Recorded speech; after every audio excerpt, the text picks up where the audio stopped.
Oh my God. Okay, listen. Oh, dude. Dude. Stabbed in the back. Remember those words. I think his implication is it's blackmail, by the way. I think that's the narrative through line. Israel, Epstein files, blackmail, which, by the way, you know, it's not that crazy of a theory, I'll admit. Like, I don't think it's that crazy of a theory at all.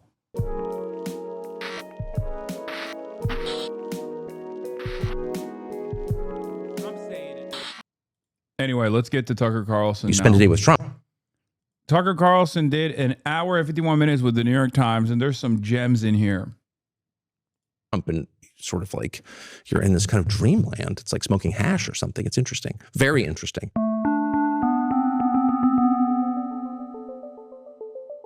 I'm Lulu Garcia-Navarro, and I'm in Maine to interview Tucker Carlson. For many years, Carlson was one of President Trump's most vocal supporters. I mean, I've always agreed with Trump's policies, always. And here I am with a full-throated, utterly sincere endorsement of Donald Trump. But recently, Carlson has publicly broken with Trump. He's not only come out against Trump's decision to go to war with Iran. This is the single most foolish thing any American president has ever done. He now says he regrets supporting the president. You know, we'll be tormented by it for a long time. I will be. And has become a vocal and influential critic of the administration. This whole thing is like dooming anyone connected to it. A man who can read the room. For the foreseeable future, including the entire Republican Party. This puts Carlson at the center of a major battle on the right over Israel, over foreign interventions, and over the post-Trump world itself. Here's my interview with Tucker Carlson. Tucker Carlson. Thanks for having me. Why does Cenk like Tucker so much? Same reason why every Bangladeshi unk loves him. I swear to God, I think I know what the turning point is. Tucker Carlson defended Muslims a couple times, and that's what it took. And my unk turned into a Bangladeshi unk on a WhatsApp chat. When it goes a long way, chatters, I'm telling you. And Cenk is like not like a Muslim unk at all, right? He's like American through and through. But when you got a white boy, I mean, just country white, okay? We're talking, well, not country club white, right? Tucker Carlson is the definition of a wasp in the dictionary. When you got a guy like that, especially a guy who is not only like critical of Israel, but also defensive of Islamophobia, a guy who has been a prominent leader in the right-wing movement, come out and defend Islam and defend Muslims, it's over. That played a big role, I think, in my unk assessment. And Cenk is not even like remotely Muslim. I mean, he's Mr. Atheist, right? He's like a little bit of a edgy Reddit atheist almost, even though he has duked it out with Sam Harris for years over the Islamophobia stuff. So it's obviously important to him, right? This is like an issue. It's understandable. It's an issue that pertains to social justice. And from his perspective, Tucker Carlson coming out and like attacking Islamophobia, saying that like Israel is fomenting Islamophobia, that was huge, I think. Me. Very excited for you to be here. Thank you. In Maine, we should say. Any excuse to come to Maine is always a good reason. Most people don't come to this part of Maine, so I'm grateful that you did. All parts of Maine are good parts. I wanted to sit down with you for a number of reasons. You've been at the center of conservative media, obviously, for a very long time. By extension, it's politics. And I want to get your perspective on this moment, on your evolution, your worldview. You recently made quite a dramatic break with President Trump over the war in Iran, and so I'd love to hear about that. I want to start, though, in the lead up to the conflict. You said that you spoke to the president several times about the plan to attack Iran before it actually happened on February 28th. I'd love to hear a little bit about that. Was it just you and the president in those meetings? Can you just give me a sense of what was going on there? Well, I've been speaking to him about Iran for 10 years. Right. Literally since 2016, maybe 15, because there was enormous pressure on him, as there has been on many presidents, to regime change Iran.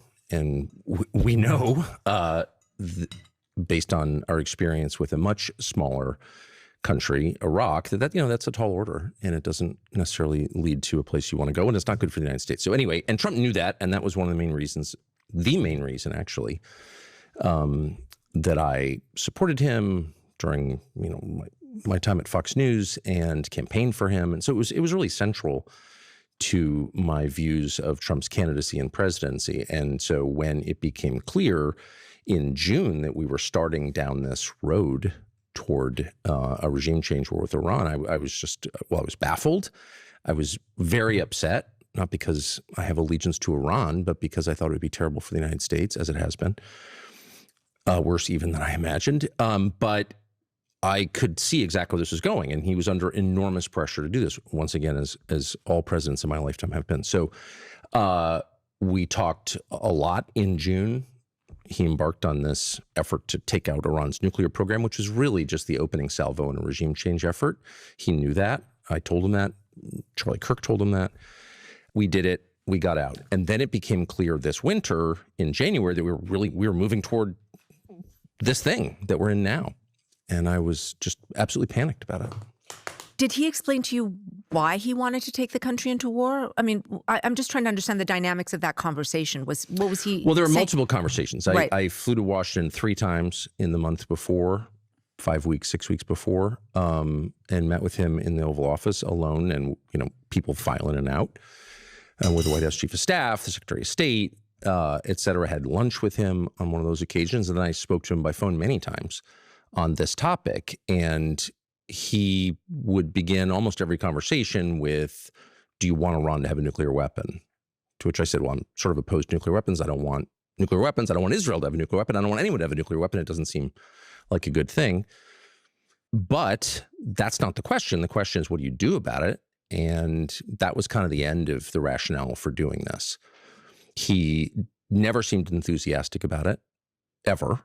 And I would say, well, here are the potential effects of this. Obviously, the geography of Iran being the most important fact of Iran. Iran is not a military power, it's an economic power. That was obvious because it controls the greatest span of coastline along the Persian Gulf, which is the source of a fifth of the world's energy, et cetera, all well known now and well known to him then. And he, I think, perfectly understood the consequences. But why was he taking your calls then? Because if he knew your position and he understood the perils, I mean, was he trying to convince you to back the war? No. He made no effort to convince me at all, other than to say it's going to be all right. Everything's going to be okay. And I didn't feel that way. None of this, I should say, was about Trump or my relationship with Trump or my feelings about Trump. I don't trust Tucker at all, but I think this stuff is very believable. Him having numerous conversations with Trump around Iran, I totally believe it. And especially Donald Trump turning around and going, nah, everything's going to be all right. That has been reported on, okay? That has been reported on extensively, and I 100% believe that conversation took place like that. Exactly like that, where he was like, nah, it'll be fine. That is literally Trump's modus operandi. That's his MO. He just goes, oh, you think this is going to be a cataclysmic sequence of events that will destabilize the entire planet? No, it'll be fine. I don't understand why he cares about Iran. 2 reasons. 1, at this point, I think Tucker Carlson is somewhat of a Pat Buchanan-style isolationist, right? Which is ironic because for many, many years, he shit on Pat Buchanan.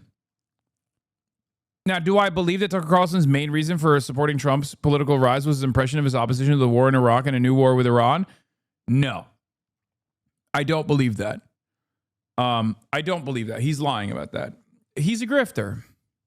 That is retconning of history. However, I do believe that he was telling Trump not to wage war with Iran because anyone with like 3.5 brain cells could see exactly how the situation was going to unfold. We knew it. And I don't think I'm necessarily smart. I don't think I'm a particularly intelligent person. I think I have just common sense, right? So Tucker Carlson most likely understood that waging war at with Iran at the behest of Israel would be unbelievably bad for America's geopolitical power posture, America's like political future, America's capabilities of force projection. It would play a role in the death of American empire. Tucker Carlson loves the American empire. Or his hair color or anything like that. I just didn't want the United States to go to war with Iran. And my strong feeling by the end of those conversations, which was the last one, was probably a week before it began, the war began, was that he felt he had no choice and that he was resigned to it. He was unhappy about it. He didn't seem enthusiastic at all. There was no effort to say, once we do this, the United States will be at peace, we'll be safe, we'll be more prosperous. There was none of that. Zero. I mean, you speak to many people in the administration, and I'm just trying to understand the fault lines over this. I mean, who was for the war? Who was against it while all this was being discussed? I mean, I'm guessing to a certain extent. I do talk to a lot of people there still, but I don't work there, so I don't. Sure. It's hard to really know. There are people with a long record of making bellicose noises about Iran. They still work there. So specifically, the Secretary of State / National Security Advisor has said for many, many years Iran is the greatest threat we face, which is a ludicrous statement. But has Talking said about Marco Rubio. That'd be correct. But that said, I didn't hear a single time from anyone, including from the Secretary of State himself, who I spoke to about this, any enthusiasm for doing this. My strong impression, and I could be wrong because I don't work there, is that no one in the building was pushing for this, at least overtly, that all the pressure was coming from outside. Constant calls from donors and people with influence over the president, well-known Rupert Murdoch, Mary Mandelson, et cetera, et cetera, et cetera. And then a small constellation of, I guess they'd be called influencers, beginning with Mark Levin, but there were others, Sean Hannity, pushing the president to do this and telling him that you will be a figure out of history, you will save and redeem Israel or something. I think that was the case they were making. And I didn't hear of anybody making the case that this would be good for the United States. I don't think that was ever a conversation. I mean, there's been a lot of speculation about the president's mindset during this period. Yes. And part of it is, of course, about what happened after Venezuela and the successful, in their view, operation there, removing Maduro from office, and that he felt sort of emboldened by that, the success of that operation, and that he felt that this was going to be similar, that he underestimated the Iranians and what they might do in response to an attack. Yeah, I don't believe that. I think the Venezuela operation allowed him to retreat into a kind of fantasy in which he told himself this is going to be easy. But I don't think he believed that. And I should say, having spoken to him a lot in this calendar year, I detected no evidence at all of dementia, mental decline. You hear people say, well, he's gone, soft.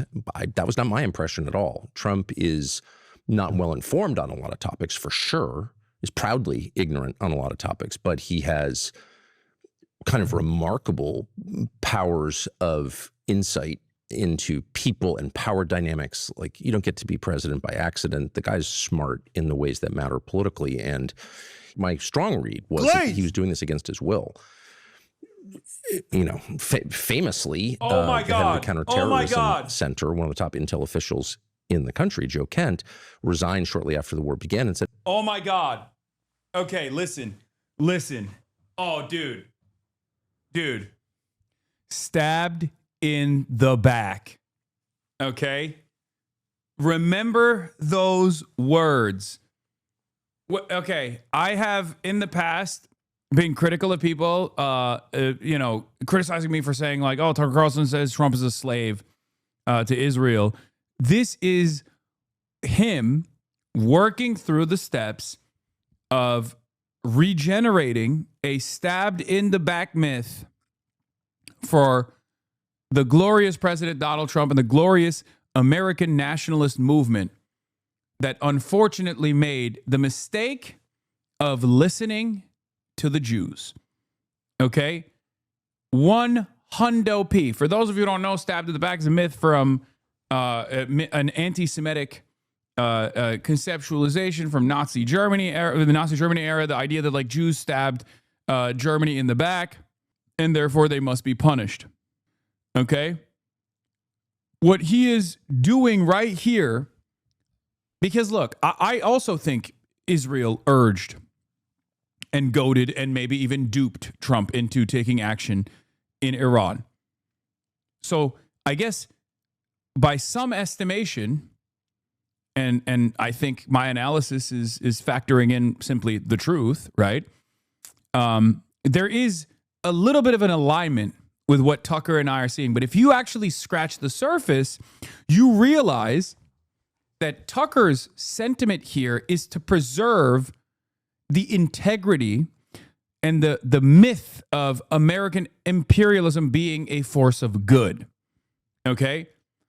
I don't have that assessment. I don't believe that American imperialism and American empire is a source of good. Tucker does. So what he's basically trying to design here is the notion that Israel, the Jewish state, okay, he will never say it was the Jews that did it until it's like permissible to openly say that, right? Like until, you know, there is no stigma whatsoever associated with that.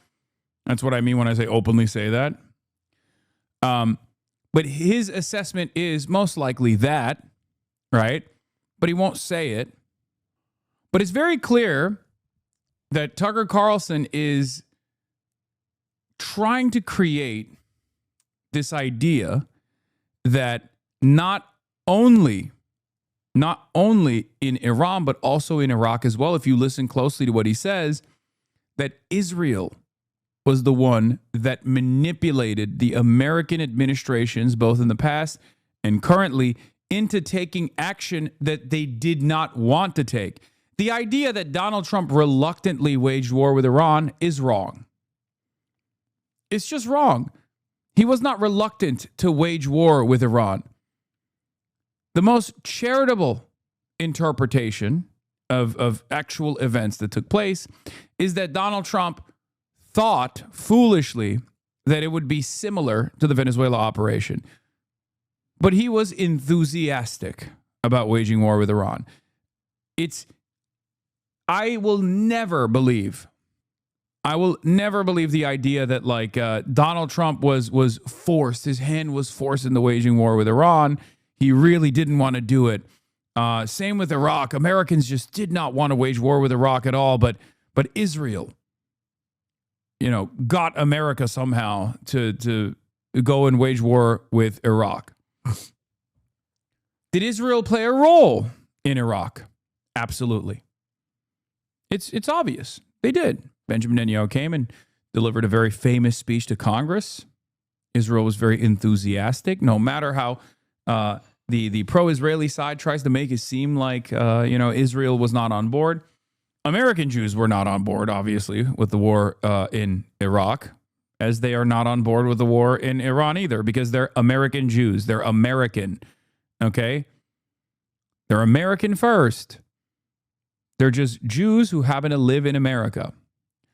The idea that they are unbelievably loyal and only care about Israel is definitely presented by a lot of Jewish institutions, but if you look at the polling, you realize that that's not necessarily the truth, right?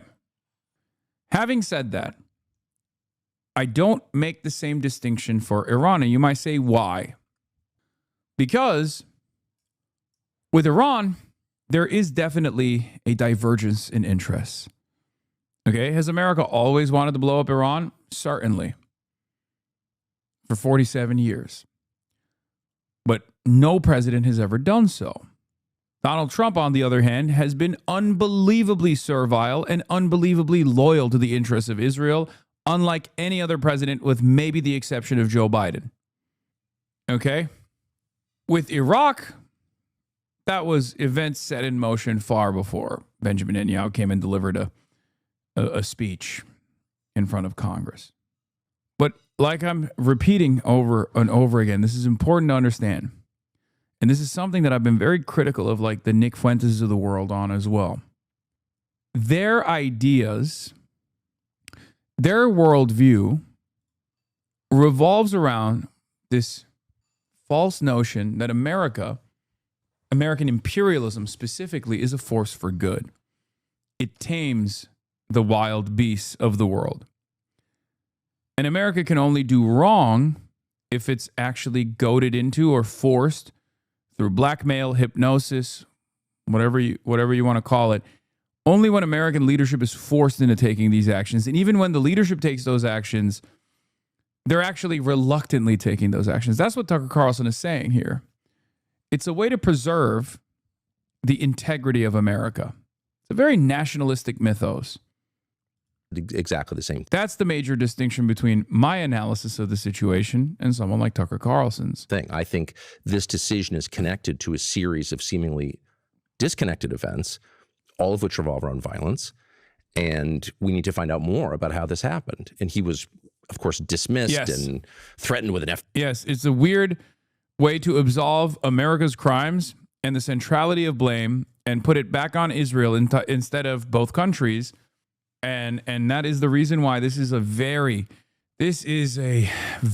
appealing sentiment for many Americans who already have that American exceptionalist attitude regardless. That's what's so terrifying about this prospect, and that's precisely the reason why, for two reasons. One, it's much easier to blame the Jews than to blame ourselves. Okay? That's number one. Number two, when you do blame Israel, you actually lean into the idea that America is an exceptional country and America is not a violent country, or if America is violent, it's actually doing that violence as a necessary form of violence. And sometimes it can appear as cruel, but you simply don't understand it. That cruelty is unfortunately necessary because our enemies are far crueler than we ever could be. So those two factors make Tucker Carlson's rhetoric infinitely more appealing than my rhetoric, because you can turn around and say, Hasan hates America. His name is Hasan. He's Muslim. He's an Islamist fundamentalist. He's a jihadist. He's an Islamo-communist. All this stuff. He's so critical of America. He hates America. He says America is bad. America bad. That's all he says. Liberals align with that unbelievably reactionary belief system as well. It's not just Republicans who 100% agree with that assessment. There are plenty of liberals who agree with it too, because American exceptionalism is bipartisan. And that's precisely the reason why this kind of nefarious propagandizing is, in my opinion, from the perspective of many Americans, much easier to understand. We lay the blame entirely in the hands of Israel. And in the interim, in the short term, this might be a successful way to decouple from Israel, and maybe some people are making that dangerous calculation. But in the long term, this will not solve the problems at all. After all, if it wasn't Israel, but if it was just America directly slaughtering kids in Gaza, would that be appropriate? Because the reality of the matter is, Israel is a vestige of empire, and therefore, when Israel is slaughtering children in Gaza, we are slaughtering children in Gaza. FBI investigation, and no one kind of followed up on that. And again, I don't know the answer, but this was not a normal decision-making process. And my strong impression was that Trump was more a hostage than a sovereign decision maker in this. Well, so tell me what you're getting at when you say the president of the United States, the most. You should stop punching to the left. Oh, you mean to Tucker Carlson? Dude, I'm sorry. I have a policy of usually not punching left, but it's so funny that like everyone that is even fractionally to my left has been utilizing this unbelievably right-wing Nazi-backed media cycle to attack me viciously every single day. And the one time I respond, I'm like, oh, I'm such a bully. I'm punching left. It's so up. Like, really? You know, I've kept quiet on purpose because I do have a policy of not punching left. But at some point, I have to force people to rein it in a little bit. Unless you were making a joke about Tucker Carlson being to my left, in which case I apologize. I autistically didn't understand your joke. powerful country in the world had no choice. I don't know what I'm getting at. I'm just telling you what I observed. He seemed, and that's kind of the question. And what I'm really fascinated by is the lack of curiosity on display into how exactly this happened. What are the mechanisms by which a guy who's supposedly sovereign, in charge, granted this authority by voters, tens of millions of them, can't make a decision in the country's interest or even in his own interest? He knew, and I know he knew because I talked to him about it directly, that the consequences, potential consequences, were profound and profoundly bad. The end of his presidency, to start, which I think it has proven to be, he knew that. And he wasn't, this is my read, and I could be completely wrong. I don't know what's in his head, and I don't want to overstate my knowledge at all, but this is my strong perception on the basis of many conversations on this topic. He felt he had no choice. And he said to me, everything's going to be okay. Because I was getting overwrought. Don't do this. The people pushing you to do this hate you. They're your enemies. This will destroy you. This will gravely harm our country. We've got kids. I'm hoping for grandkids. Let's not go there. And he said, it's going to be all right. And he said, do you know how I know that? And I said, no. He said, because it always is. And I do think there's a kind of, Teddy Rooseveltian optimism there, but that's not getting right off the bat the jokes and trolling coming from a chat of thousands of people is not autism, by the way. Okay, well, sometimes it is. Really what it was, and this is my read, that was more a kind of justification from a man who feels he has no choice. And that is my strong view. And not just my strong view, the view of others who were around him and involved in this deliberation, to the extent it was a deliberation, which is not much.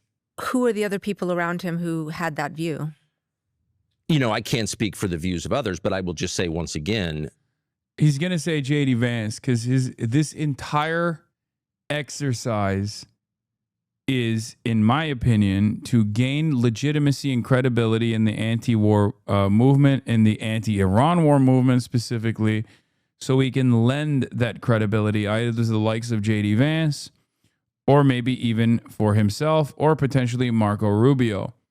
I think he's playing his cards close to the chest right now. Okay? It's either going to be Marco Rubio, J.D. Vance, or maybe even Tucker himself. That I never saw, nor did I hear about anybody who works for the Trump administration, anybody who was enthusiastically pushing this war on Trump, going in and being like, you know what? You want to be a truly great, you want to make this country great again? We need a regime change effort in Iran. And instead, there were a lot of cowardly people, as there always are, and Trump engenders cowardice in the people around him through intimidation. And there is a kind of quality that he has that's spellbinding, and I think it probably literally is a spell. And the effect is to weaken people around him and make them more compliant and more confused. And I've experienced this myself. You spend a day with Trump and sort of like you're in this kind of dreamland. It's like smoking hash or something. It's interesting, very interesting. And there may be a supernatural component to it. I'm not a theologian, but it's real. And anyone who's been around him can tell you it's real. But whatever the cause, no one around him was weighing in strongly, as far as I know, on either side, for or against. But people from the outside were strongly weighing in, calling him constantly. I'm going to give an alternative view on what may have happened. Yes. Which is... And you may be right, by the way, because I don't want to overstate what I know. Sure. I just want to due diligence. We've seen the president in his second term be much more interested in foreign policy, as many presidents are, much more open to taking action, not only in Venezuela, talking about Cuba, wanting the Nobel Peace Prize, weighing into situations in which he wasn't terribly interested in his first term. For sure. And so... That's real. Could that not be part of this? It's a huge part of it. And there's no question about that. And all presidents decide at some point that they're not interested in running the United States because it's hard. And how do you fix Baltimore and Gary, Indiana? And what do you do about homelessness in Los Angeles? Like, these are hard questions. We can't even make Head Start work. Despite, many billions and a lot of sort of well-meaning. How about you shut your mouth on stuff you know nothing about and leave it up to experts like a local defense contractor? True. The mom and pop local defense contractors. I apologize to official Lockheed Martin, their official account in the chat. Clearly I was wrong. people working, spending their lives on it, can't make it work.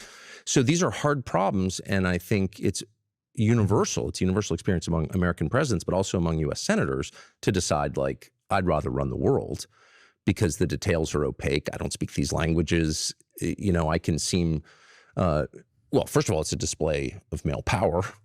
Send the bombs in, kill the bad people. But moreover, you get to feel like I did something, and that's important. And I get it. And this is, again, as you wisely note, a process that all presidents tend to go through. And so Venezuela, Cuba, I object to both of those efforts very strongly, but neither one, in my view, risks the future of the United States in the way that the Iran war now does. And so it's a big deal. But because it is, by the way, a contiguous neighbor of Iraq, and because Trump spent years talking about what a terrible idea the Iraq invasion was, in fact, defined his candidacy in 2016 on.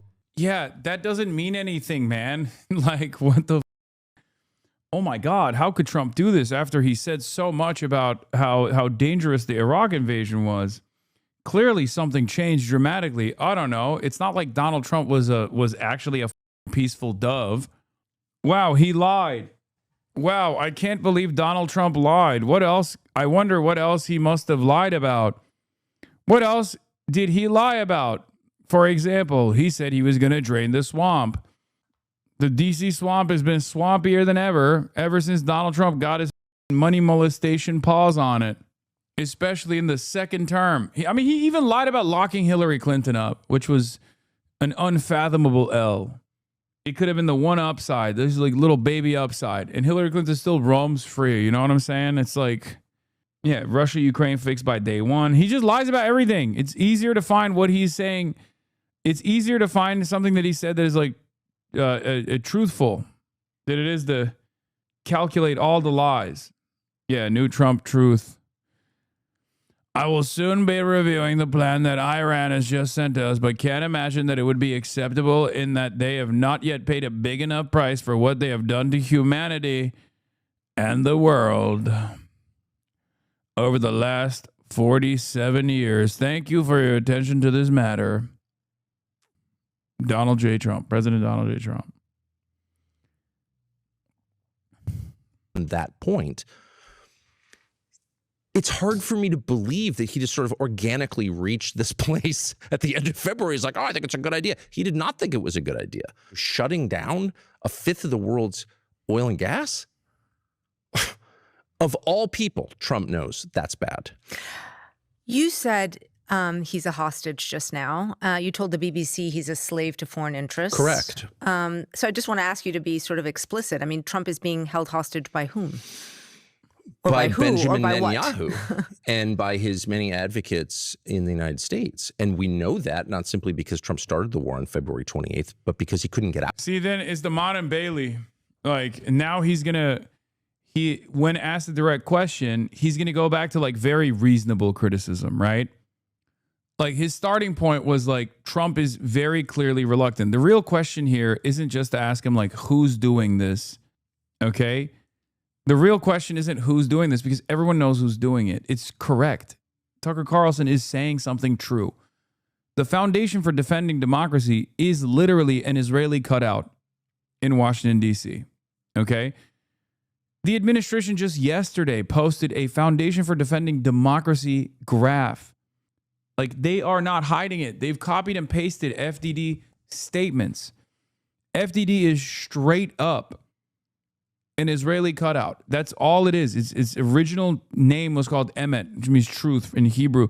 Its stated goal when it was incepted was to do advocacy for Israel in the United States of America. This is not a secret.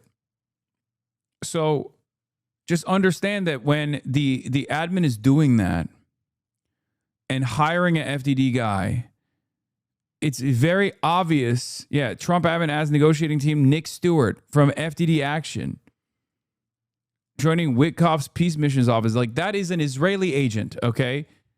Yes. FDD was founded in 2001 as Emet, Hebrew for truth. And in their initial IRS filings, they wrote, not Hudson, not the Washington Post, they wrote that their purpose was to provide education to enhance Israel's image in North America. One is welcome to believe that a group that explicitly states its purpose for existing to enhance Israel's image in North America does not advocate for Israel's interests, but this would not be a credible position. Now we know you aren't a golem because if you were, saying emet would have caused you to self-destruct. Is that like Hebrew lore? Is that emet is a reference to the golem of Prague, the clay defender of the Jewish? Oh, you mean John Fetterman? He can't say emet. Make Fetterman say it. He'll collapse. Yeah, now we know the secret words. Anyway, so it's very clear that Israel has... He can't say... Yeah, see, yeah, that's... John Fetterman actually can't say it, though, because he's a stroke victim, so he's like OP. His clay golem ass will never fall apart. He'd be like, M-M-A-T? John Fetterman trying to say Mehmet Oz accidentally says Emmet Oz and then perishes on the spot. Huh. Emmet Oz? Oh, no. Out of it. He declares we're having a ceasefire. This was 4 weeks in. He says we're having a ceasefire and we're having these talks and they're going great and we're going to open the strait. And Iran says, yeah, one of our conditions is Israel's got to pull back from southern Lebanon. You can't use the Iran war as a pretext for stealing more land from a sovereign country. That's not your country. Like, no. And it's not just Iran who felt that way. I think the rest of the world's like, what are you doing? I thought we were, fighting the great existential threat, Iran, and now you're taking the opportunity to take Lebanon shore the Litani River and bombing downtown Beirut. Like, what is this? Anyway, this was all very well known. And within hours of Trump announcing this, Israel publicly, in a way that was designed to get the attention of everyone, including the Iranians, starts killing civilians in Lebanon. Now, what was the point of that? Not to secure the Israeli homeland. The point of that was to end any talk of a negotiated settlement, to keep this going until Iran was destroyed and chaotic, which is the Israeli goal. I'm not attacking Israel by saying that. Their goals are different from ours. They're a different country. Yeah, they would argue, of course, that what they are doing is neutralizing the threat that has been persistent in Lebanon through Hezbollah. Oh, okay. But, I mean, they invaded Lebanon in 1982. Okay, so that was 44 years ago. They've had a lot of experience in Lebanon, a lot. They've had a lot of time to fix Lebanon. They killed Nasrallah. They blew up Hezbollah with explosive. Again, Israel's evil is so severe and so flagrant that Tucker Carlson, an American fascist, can make decent commentary on it and look like the good guy in comparison when he's objectively not the good guy. Just because he might be the better guy comparably to Israel in this equation doesn't mean that he is a good guy at all. The other problem here is that you can't talk to Tucker Carlson as a liberal Zionist. This is the exact same issue that The Economist ran into. If you put a liberal Zionist in front of Tucker Carlson, that is the easiest environment for Tucker Carlson to win, for Tucker Carlson to look great in comparison to even the New York Times. You have to put an anti-Zionist in front of Tucker Carlson. That's the only way to highlight the contradictions. Pagers, like they've done a lot since October 7th in Lebanon. They chose that moment to derail the negotiations. And they've done this repeatedly. And so my perspective as an American is, look, we're the United States. We're a country of 350 million people. You are wholly dependent on us. You're a country of 9 million people with no natural resources. I'm not against you, but like we're not co-equals here. But the point I'm making is Trump could not restrain Netanyahu. Netanyahu is the one person Trump could not say, hey, settle down, or we'll just defund you and your country will collapse in about 10 minutes, which is true. Israel can't defend itself without the United States, despite whatever propaganda you may have heard. So, again, it's not an attack on Israel. It's an attack. Mehdi Hasan, oh my God. Oh my God. Someone like myself would do very well, I think, in front of Tucker Carlson, but Mehdi Hasan is like the perfect antidote. Okay. That would be like the perfect counter. Especially because Mehdi is like liberal enough too. Tucker would never do it. Tucker won't even talk to me. Attack on American leadership for not constraining its partner in a way that helps the United States. Trump said, I want a negotiated settlement. Israel stopped the settlement. Trump refused to even criticize Netanyahu in public. Are you joking? That's slavery. That is total control of one man by another. And it's, that's between Trump and Bibi and God, as far as I'm concerned. But as an American, that's our president, our elected president, whose job is to protect our country and our interests and our economy. And he is looking out for Israel first.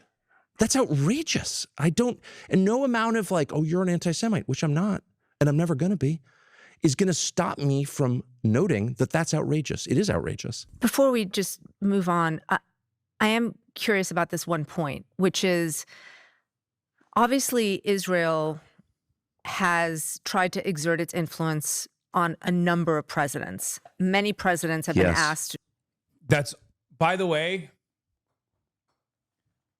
music to my ears. Okay? The New York Times saying that when, if you said those words, which are true, and we all know this to be true, okay? It is unbelievable to hear a New York Times journalist say those words. Chatters, many of you only learned about Israel and the shit that it's been up to in the last couple of years. Okay? But if you've been at this game for a long time, like the idea that the New York Times would say Israel has tried to exert influence over every American president. Oh, wow. God, the permission boundaries have expanded so much. Yeah, she said, obviously. She even started with obviously. Oh, was it obvious? It was obvious to me. You say that 4 years ago, you're going to anti-Semitism prison, okay? You say that 4 years ago, you are never having a career. Your media career is over. If you say that at the Jiffy Lube, your job at the Jiffy Lube is over. You can't work for another auto mechanic for the rest of your dang life. You got to move different zip codes. Canary Mission's coming after you. They're doxing you. They're doxing your family. They're doxing your dog, okay? So the fact that the New York Times, the paper of record, and its representative is openly saying, obviously, oof, times have changed. To decapitate Iran, to do a joint military operation in the Middle East, which this is the first time really that this has happened, where the United States and Israel are doing a joint military operation against a Muslim country. And I'm just wondering why you think other presidents didn't have that influence, because they obviously were subjected to the same pressures, the same donors, the same Bibi Netanyahu who's been there since the 90s. I mean, what do you think has materially changed that made Trump more susceptible to that influence? I mean, that's kind of the question that I would like answered. And I don't know the answer, as noted. But, one argument could be, well, Trump is just uniquely weak. Okay. But that was not my perception. I think Trump obviously has weaknesses. And a lot of his posturing is compensatory, of course. I'm not interested in psychoanalyzing Trump, but that's just clear. But what was it about this moment that allowed a foreign leader to have this level of influence over an American leader? And I don't know the answer, but again, I think it's worth finding out. I would also note that, and this is not a defense of Trump, hardly, this is the single most foolish thing any American president has ever done, in my opinion. I say that with sadness. I'm serious when I say this. I think Tucker Carlson's defending Trump here. I know to the untrained eye, it looks like he's cooking Trump. But now that I've heard him expand, now that I'm hearing him expand on the idea that Trump is a slave, because when I say Trump is a slave to Israel, like my assessment is not, oh, Trump is technically blameless here, right? Tucker Carlson, on the other hand, is very clearly designing this narrative that like Trump actually didn't want to do this at all and is somehow was somehow a victim, was somehow forced into doing it. We'll see how Trump responds to this interview, too. I want to know. But many American presidents have put Israel's interests before our own. I would say the Iraq War was a very obvious example of that. I mean, he's not defending Trump. He's extending sympathy for his base. I think he's not extending sympathy, but you're right. You're right there. He's trying to maintain the base for what comes next. Cheney's office was completely controlled, and I knew almost all of them, by people who were putting Israel's interests above America's interests. So I think the Iraq War was, to a great extent, a product of that. And I believe that Trump felt exactly the same way, because I talked to him about it a lot. So, like, what changed about Trump? What changed after 10 years, more than 10 years, of telling us our leadership is weak, they act against our interests, they're stupid, they're foolish, they're bought off by foreign powers and by domestic donors? I mean, that was Trump's case. That was his whole pitch. That's why he got elected. To switch on something this big in the space of a few months, I mean, that bears some examination. That's all I'm saying. I want to note, in 2020, when President Trump killed Iranian General Qasem Soleimani, you went on your Fox show and said, and I'm going to quote here, "There are a lot of awful, bad people in the world. You can't kill them all. It's not our job." And you asked, why are we jumping into another quagmire from which there is no obvious exit? But it wasn't until... Isn't he making Trump fully accountable for saying he's mentally stable? No. Him claiming Trump's mental stability, saying that Trump is mentally stable, is not to actually redirect the blame back to him. It's to say there are other dangerous forces that took this mentally competent man and forced his hand into taking action here. Okay? It's precisely because he doesn't say Trump is actually insane. He's like lost a step. He's out of his mind that led me to arrive at this conclusion. Okay? He's saying Trump is competent. He's just saying that there are more powerful forces, puppeteers holding the puppet strings above Trump's head. I think his implication is it's blackmail, by the way. I think that's the narrative through line. Israel, Epstein files, blackmail, which, by the way, it's not that crazy of a theory, I'll admit. Like, I don't think it's that crazy of a theory at all. Like, every time Donald Trump is throughout this Iran stuff, even Melania coming out and just giving an advanced warning about how she had no affiliations with Jeffrey Epstein whatsoever, right after the ceasefire negotiation that Trump put together with Iran against Israel's demands. I don't know. Awfully suspicious timing from Melania Trump to come out and defend herself in advance against whatever might come out. I was not heralded for saying that. I don't think I've ever been more criticized. I just really quickly note, I'm opposed not simply to foreign interventions, as you said. I mean, most of them anyway, those not undertaken in self-defense. I'm against the whole frame. I'm against the idea that... I agree with the theory here, but how does that defend or even absolve Trump? It pins him back to being a pedophile. It doesn't have to be him. Here, are you ready? I'll tell you a beautiful story. Okay? I'll present it just like Tucker would, in a way that still preserves the integrity of Donald Trump. Donald Trump is a rich guy in Palm Springs, was around a lot of powerful people, and maybe he didn't know what those powerful people were up to. Jeffrey Epstein certainly seemed to be one of those powerful people. There's plenty of photos with Donald Trump pictured around Jeffrey Epstein. But Donald Trump knew that Jeffrey Epstein had done something wrong. He has tremendous insight. He's a people pleaser, but he also can read people. So he kicked Jeffrey Epstein out of Mar-a-Lago. But the damage was already done. There's a lot of loved ones that Donald Trump had in his orbit that he wanted to defend. Perhaps Israel was using some of those loved ones, like Melania Trump.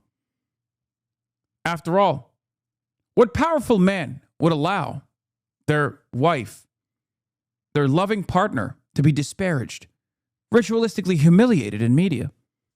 What's going on? So it was actually how honorable Trump was with the Epstein stuff that caused him to, try to defend his wife or another loved one. You know what I mean? Hezbollah and Hamas are at the center of our domestic conversation. Like, they're the big problems we face. They're not.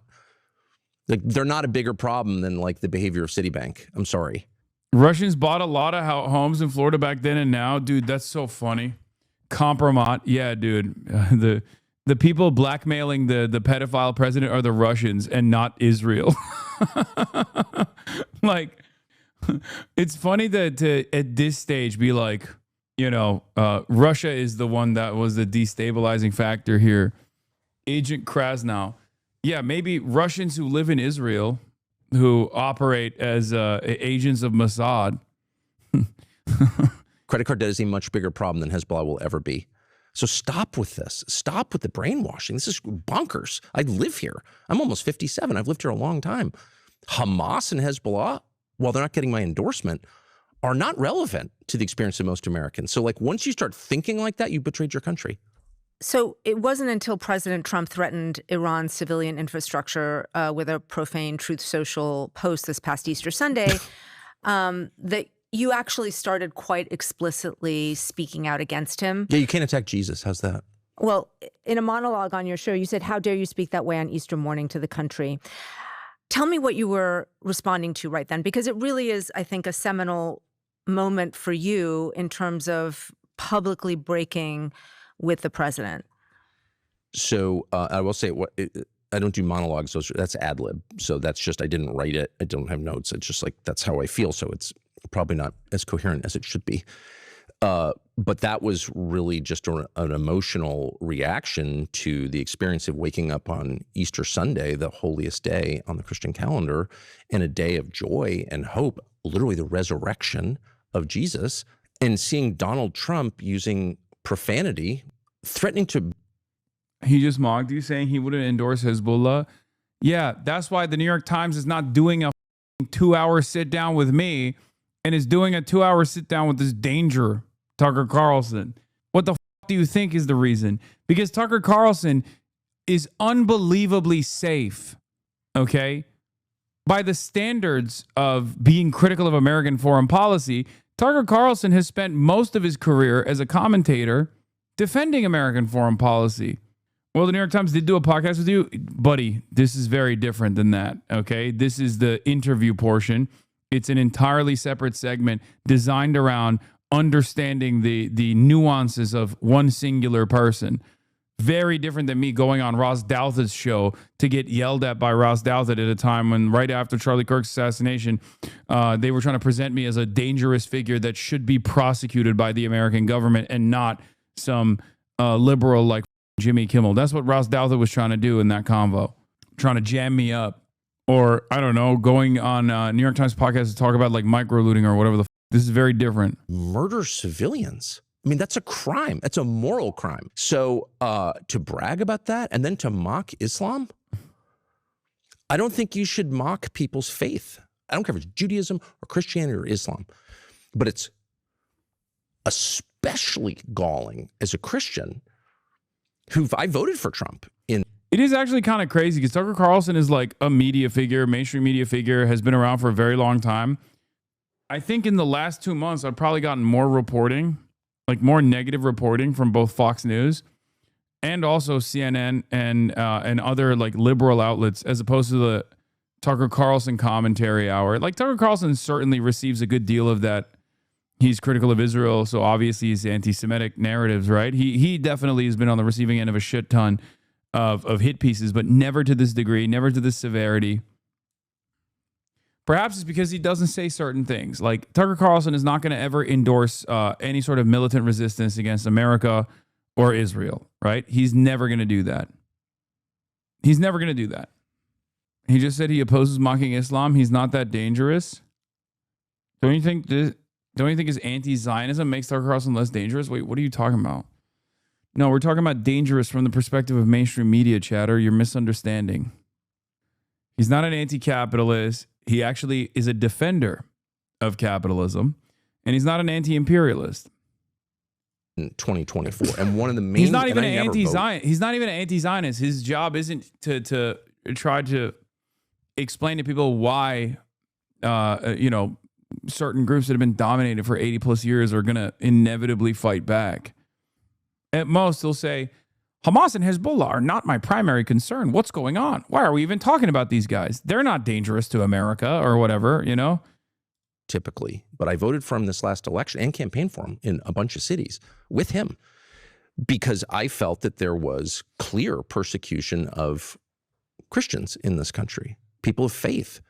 And it was demonstrable. And I felt that Trump, and I based this on his explicit promises, would be a protector of, never thought Trump was a Christian for a moment, but I thought that Trump, I took him at his word, would be a defender of faith, people of faith who need to be defended. And this country exists to defend them. It's in our charter. So anyway, I was just completely outraged by that. Since that moment, you've gone even further. You recently said on your show that you'll be tormented for a long time by the fact that you played a role in getting Donald Trump elected. And you said, I'm sorry for misleading people. That's gotten a lot of attention, as I'm sure you know. I don't know because I don't Google myself ever. But I would like to understand exactly what you mean. Can you explain? I'll tell you what I mean.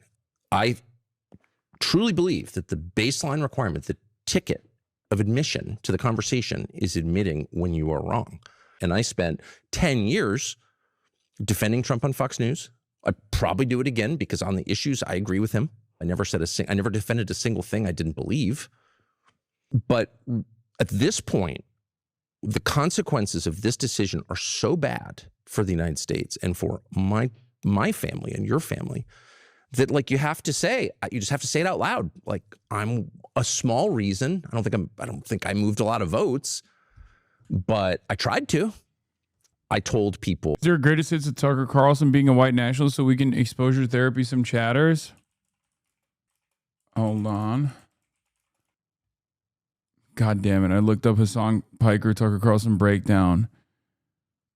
And all the shit that comes up. Oh, there it is. That's what I was looking for.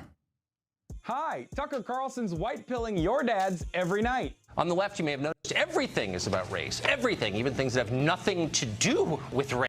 So this is from 2018, okay? October 3rd, 2018. 100,000 views on the Young Turks, okay? Ironic because if you search Hasan Piker, Tucker Carlson, you find articles comparing me to Tucker Carlson. That's what is at the top of the algo from JNS and whatnot, but here it is. Tucker Carlson's white pilling your dads every night. On the left, you may have noticed everything is about race. Everything, even things that have nothing to do with race. There's one thing Tucker Carlson hates. It's continuing to wear bow ties. That and talking about race. Unless it's about preserving the white race. Everybody gets a safe space except white men. They are hated and despised. Attacking white men for being white men. Attack white men for their privilege in a whole bunch of ways. I was handed a box of saltine crackers, and in a group chat during the event, a student photoshopped my face onto a cracker. This is what Tucker Carlson's doing with Bill O'Reilly's coveted 8 p.m. slot on Fox News, which is currently the third most popular cable news show in the country. By the way, just to pause, I assume that's a slur against your ethnicity, correct? I've talked about this on my Twitch a lot, but only the most important subjects are covered on Tucker's show, like white genocide, which is in fact something that the left is advocating for, apparently. But he did not, notably, advocate for genocide. A Georgetown professor called Christine Fair did do that. Imagine being a producer on Tucker's show, constantly scouring the internet looking for blue checkmark Twitter users saying dumb things while they're emotionally distraught in order to make wild claims like that the left is advocating for white genocide. Of course, this isn't how white genocide is actually happening. According to the folks Tucker is mirroring, white genocide is happening because immigration is changing the nation's demographics, and it's being justified by an evil liberal plot called diversity. Diversity is our strength, they screech, as if that settles the conversation by itself, like a magic talisman.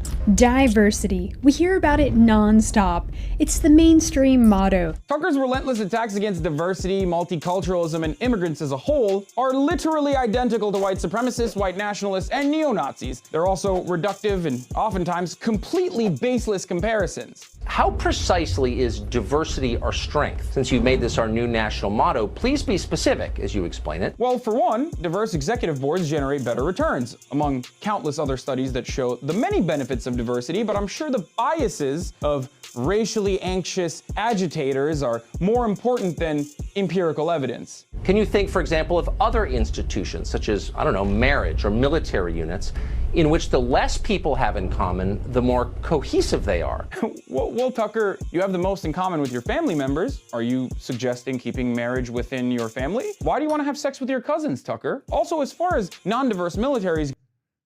Interesting that I was doing the inbred joke even as far as back in 2018. For the record, another moment of irony is now the inbred jokes that I use against like Jewish supremacy is now being presented as like the utmost maximalist anti-Semitism. Not new to this, you're true to this. Thank you. Damn, Unc, you even looked old back then. Maybe you should open a history book and take that up with General Robert E. Lee. Go on, Tuck. What else? Latin American countries are changing election outcomes here by forcing demographic change on this country at a rate that American voters consistently say they don't want. This assertion is preposterous because, I mean, it's completely untrue. Just look at polling data. 75% of Americans say that immigration is a good thing. So who are the Americans you're referring to here? These guys? It sounds to me like we got a problem with people who got here legally altering the landscape politically. I don't like it. You. Stop it. But I guess we should just run the country on the white fragility of crying neo-Nazis as opposed to the overwhelming majority of Americans' wishes. But play us out, Tucker. Give us a cherry-picked example that could easily be countered with facts. Hazleton's population was 2% Hispanic. Just 16 years later, Hazleton is majority Hispanic. That's a lot of change. People who grew up in Hazleton return to find out they can't communicate with the people who now live there, and that's bewildering for people. Hazleton's a perfect example of immigrants saving a small coal mining town from absolute economic annihilation by opening up small businesses, and even the large immigrant-run corporations who have brought jobs over to the small town. This is, of course, despite the efforts made by the white population to fight off the immigrant scourge with unconstitutional regulations. And even the Nat Geo article that you're using here to advance your narrative mentions the reality that immigration has drastically improved Hazleton. But you won't hear that part because Tucker's not in the business of making America better. He's just trying to do white identity politics. And I'm sorry to tell you this, Tucker, but facts don't care about your feelings. I'm Hasan Piker. If you're... Was that a little taste for you guys? Was that good enough? Am I crazy? Or is the New York Times podcast lady actually trying to argue insulting Jewish people is worse than the mass murder of children? Oh my God. Oh my God. There ain't no way she did that. Oh God. Of course she did that. Oh God. What are these people doing, bro? I swear to God, they literally are just like if you wanted to present like a perfect vehicle to make people more anti-Semitic, this would be the vehicle to do it with. Like that's an insane thing to say. This guy will keep us out of the next Iraq. Specifically, will keep us out of a regime change war with Iran. And here we are in the middle of a regime change war in Iran where hundreds of Americans have been wounded. Some number have been killed. They won't tell us. And that's just the opposite of what I said would happen. So I'm sorry. So I hear you say that, but I am compelled to question it a little bit because are you simply just going public about something that you felt privately for some time? Because in 2021, through the Dominion lawsuit against Fox News, some of your texts went public. Right. And I'm just quoting from a couple of them. You know, you said there really isn't an upside to Trump. You said, I hate him passionately. I mean, clearly you had some feelings of reservation about the president. Without question. Before this time. There's no. Yeah, no, it's because he's a phony. Dude, that is the best one where the Dominion case revealed that Tucker was just like, I hate this piece of shit. God damn it. He's such a son of a bitch. He's ruining the beautiful neo-Nazi movement that we could have designed by being so selfish. He set our movement back. I mean, he wasn't saying it like that, but he was basically saying that, right? Like that is, I hope you guys understand that's precisely what he was angry about. No doubt. So I'm just trying to understand the. You know, I have a lot of thoughts and theories about things which, you know, may or may not be rooted in reality. So I hesitate even to spring any of my theories on you because, like, they're probably insane. But one thing that has bothered me for many years is the fact that a lot of people in Trump's immediate orbit have been hurt and really hurt, you know, gone to prison, become unemployable, publicly shamed, gotten cancer. And I just am a believer in like big picture assessments of things. And, you know, so you're trying to think like, is Trump good or bad? Like he's saying things I really agree with, but then people around him are getting hurt. Yeah, they got cancer because of January 6th. No, he's talking about people that got cancer while they were in prison, I think. Like some of the January 6ers, right? Is the country actually getting better? I don't know. It's hard to know because to some extent you're like, your vision is obscured by the intensity of some of these debates. Mine has been, is easily obscured by that intensity. But did I have reservations about Trump? Of course.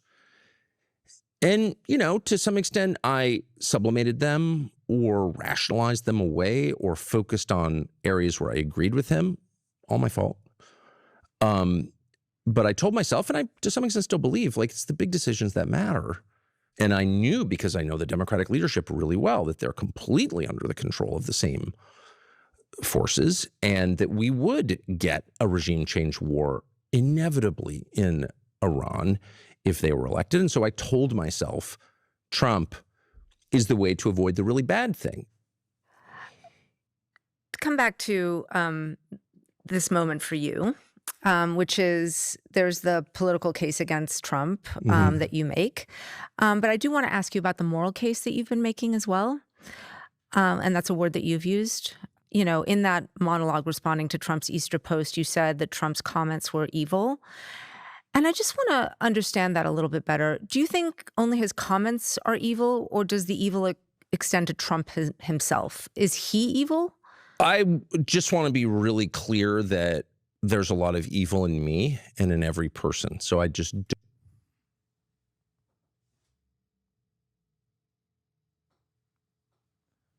When I was calling Trump evil, I was doing Christian style, okay?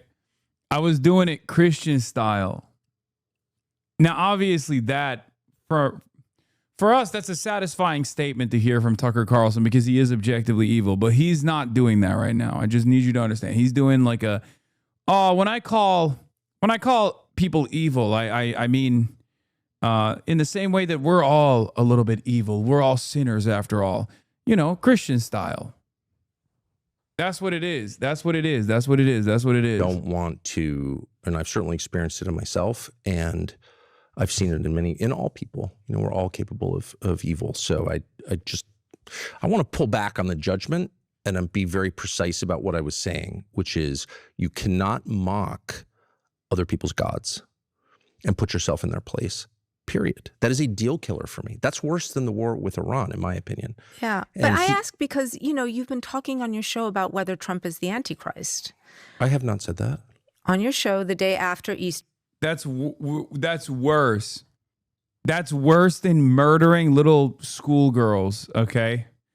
I just don't think Tucker Carlson or any person sincerely believes that, okay? Disrespecting God, like disrespecting Christians and Christianity is worse. Tucker, first of all, you're not a fundamentalist Islamist, okay? Like Tucker is literally doing the drawing of the Prophet Muhammad is the ultimate sin, and I will fight you to the end. But this time for you know, disrespecting gods. Like shut the up. Shut up. You don't believe that. You have in the past openly stated, by the way, that's like ISIS. Tucker Carlson is like, well, as a Salafist, as a follower and a worshiper of Allah and the Prophet Muhammad, peace be upon him, I consider disparaging the God that we all believe in, the one God, the one true God, Allah, the disrespect to be the ultimate sin, ultimate haram, as we say. Yeah, he called Iraqis monkeys on air, bro. He said Iraqis are primitive monkeys that deserve to be bombed back to the Stone Age. Like, people don't know Tucker's background. They're just, oh, that's what it is. When you're around for, 30 years, right? And you have been such a target-rich environment for every different kind of reactionary opinion. Most people don't know this background. I remember because I was there. Yeah, now the Ummah loves him. Hold on, let me see if I can find it. Where the is it? I can't find it. I've covered that shit too. You noted he did not put his hand on the Bible during his swearing-in ceremony as president. You said, and I'm quoting, maybe he didn't put his hand. Here, there's a chatter sent this one. Tucker, aren't we the only country allowed to make preemptive strikes? Who the hell does Iran think it is? That's it. Actually, I know you're sort of kidding, but I agree with that. I think we are the only country I'm not with the kidding moral at authority. all. Rather, we are. That's absolutely right. The only country with the moral authority sufficient to do that. The only country that doesn't seek hegemony in the world. I do think, I'm sure I'm the lone voice in saying this, I think Iran deserves to be annihilated. I think they're lunatics. I think they're evil. I do think we ought to assess what would happen to the price of energy were we to do that. I don't think that's a small factor. It could tank our economy. Tucker, aren't we the only country allowed to make preemptive strikes? Who the hell does Iran think it is? That's it. Actually, I'm running it again so you can hear it again. I know you're sort of kidding, but I agree with that. I think we are the only country I'm not with the kidding moral at all. authority. Rather, we are. That's absolutely right. The only country with the moral authority sufficient to do that. The only country that doesn't seek hegemony in the world. I do think, I'm sure I'm the lone voice in saying this, I think Iran deserves to be annihilated. I think they're lunatics. I think they're evil. I do think we ought to assess what would happen to the price of energy were we to do that. I don't think that's a small factor. Why did he get fired from Fox News? Do you want the real reason or the fake reason? The fake reason that they released to the media was a Dominion case. The real reason was because Rupert Murdoch was personally terrified of the unbelievable influence Tucker Carlson commanded.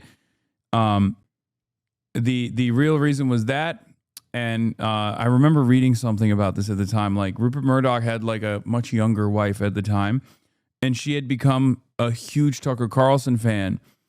And she was like becoming, Rupert Murdoch is like a huge COVID,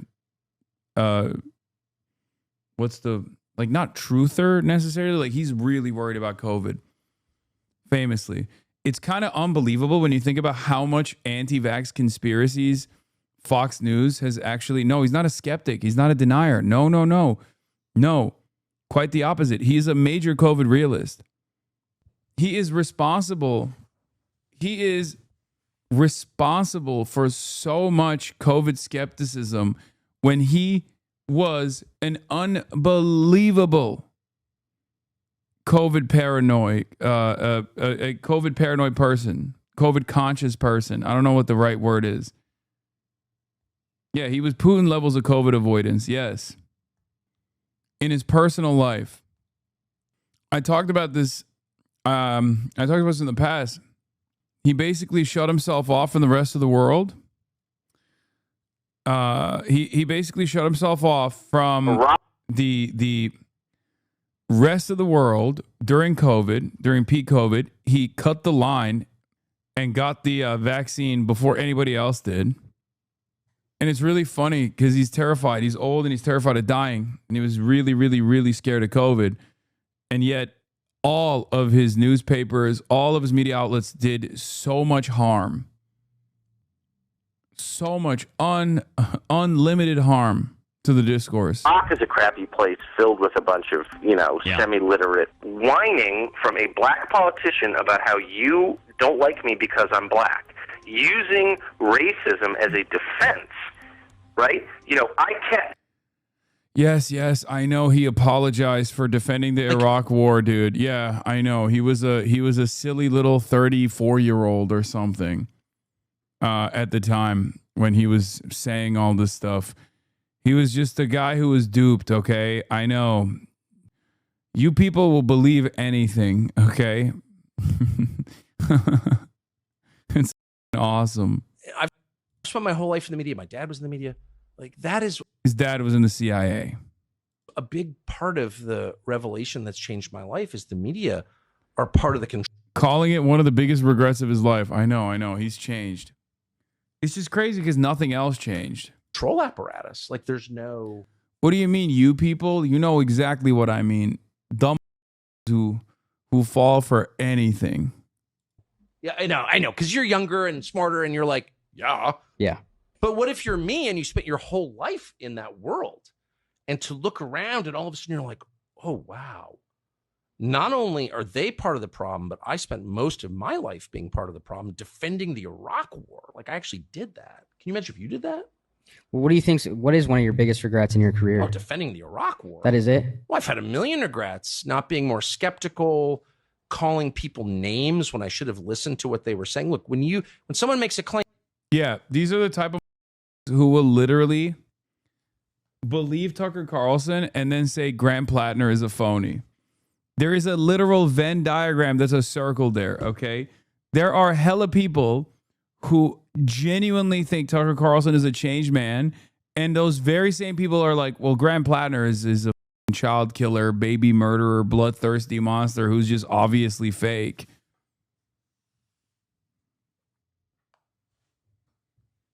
That seems like a ridiculous straw man. Oh, here we go. At least I couldn't catch you defending Tucker Carlson. At least you are sincere, and you are sincerely skeptical of Tucker Carlson. So you're safe for today. But if I catch you in an inconsistency, it's over. No, I'm just kidding. Bro, there was a chatter earlier that said Tucker has pushed back against liberals more than you. It's not a straw man.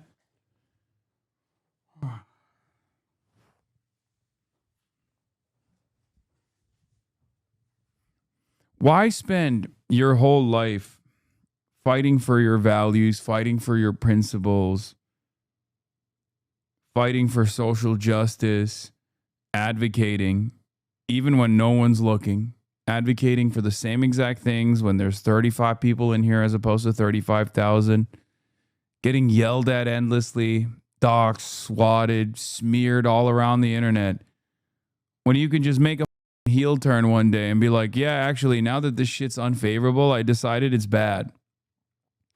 And dumb will turn around and go, yeah, that guy is actually righteous. You, on the other hand, you're a piece of shit, dude. F you. No one is right all the time, you asshole. Why does Tucker Carlson push back more on Zionists than you do? You've had multiple interviews with liberal Zionists and said nothing. Oh, great question. Okay, here, let's unban this guy because I really want to ask him a question. Hey, if I said what Tucker Carlson says about Israel, do you think that would be defensible? Like, I love Israel. I think Israel is a wonderful country. I've visited Israel many times. I have many friends who actually love Israel. I have many friends that work in the Israeli state. I actually love all of that. Do you think that you would be as skeptical of Tucker Carlson as you are of me in that situation? Because I can tell you the answer. You glaze Tucker Carlson, and he said all of those things. I never have. You're a rube, jackass. Tucker Carlson is a liberal Zionist, but they're not wrong. They're not wrong. What kind of pushback is Tucker Carlson offering to liberal Zionists if he himself is a liberal Zionist? You just literally undermined your own argument. Is he turning on the mirror and debating himself? Like, what the fuck are you talking about? First of all, Tucker Carlson's not even a liberal, so he's just a Zionist, I guess. This is what I mean. Some of you guys are a little bit lost. I'll admit. I think you're a little bit lost. You're a little inconsistent. You don't have a consistent standard. I've given many interviews at this point as to why I align myself with people who I disagree with on the issue of Israel, including people like Bernard Sanders. I've addressed it because you know who always brings that up? Zionists do, okay? They always bring that up. They're like, you say liberal Zionism is equivalent to liberal Nazism. It's oxymoronic. How can you say that, but then also work with people who would be liberal Zionists themselves? And I tell them, this is not a contradiction from my estimation. As long as someone is a liberal Zionist, but is not actually presenting themselves as a hurdle in front of anti-Zionists, as long as they're not like stepping in front of anti-Zionists and saying, no, this is a bridge too far, then I can still work with those people, especially if they have their position in the political spectrum is still far better than the overwhelming majority of people that are talking about this issue. Okay? And the argument that I always present is this. I'm anti-white supremacy. There are plenty of resilient white supremacist attitudes that the average American has. Okay? Do I just automatically write them off, or do I try to convince them? Do I try to talk to them? Do I try to work with them? Because if I were to write them off in the same way, because white supremacy is a fascist ideology as well. Okay? I'm anti-fascist. One can say they're anti-fascist and then, I don't know, try to rid themselves of any association they have with people who have fascist tendencies in the same way as people that have Zionist tendencies. When you question the journalists on what they mean by Israel's right to exist, you couldn't push back a little on Matt Duss. I dislike disingenuous ultras too. Wait, what? When you question the journalists on what they mean by Israel's right to exist, you couldn't push back a little on Matt Duss? Do you like even this assessment is wrong, because Matt Duss, regardless of the role that he's occupied, is infinitely closer to our worldview than the Economist, you dumbass. What are you talking about? The Economist woman was like straight up defending Israel.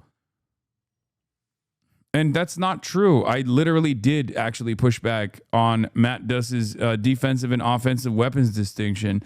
You just don't think it was sufficient, because I didn't call him like I don't know, a neo-Nazi that I can't have any conversation with or any reasonable disagreements with.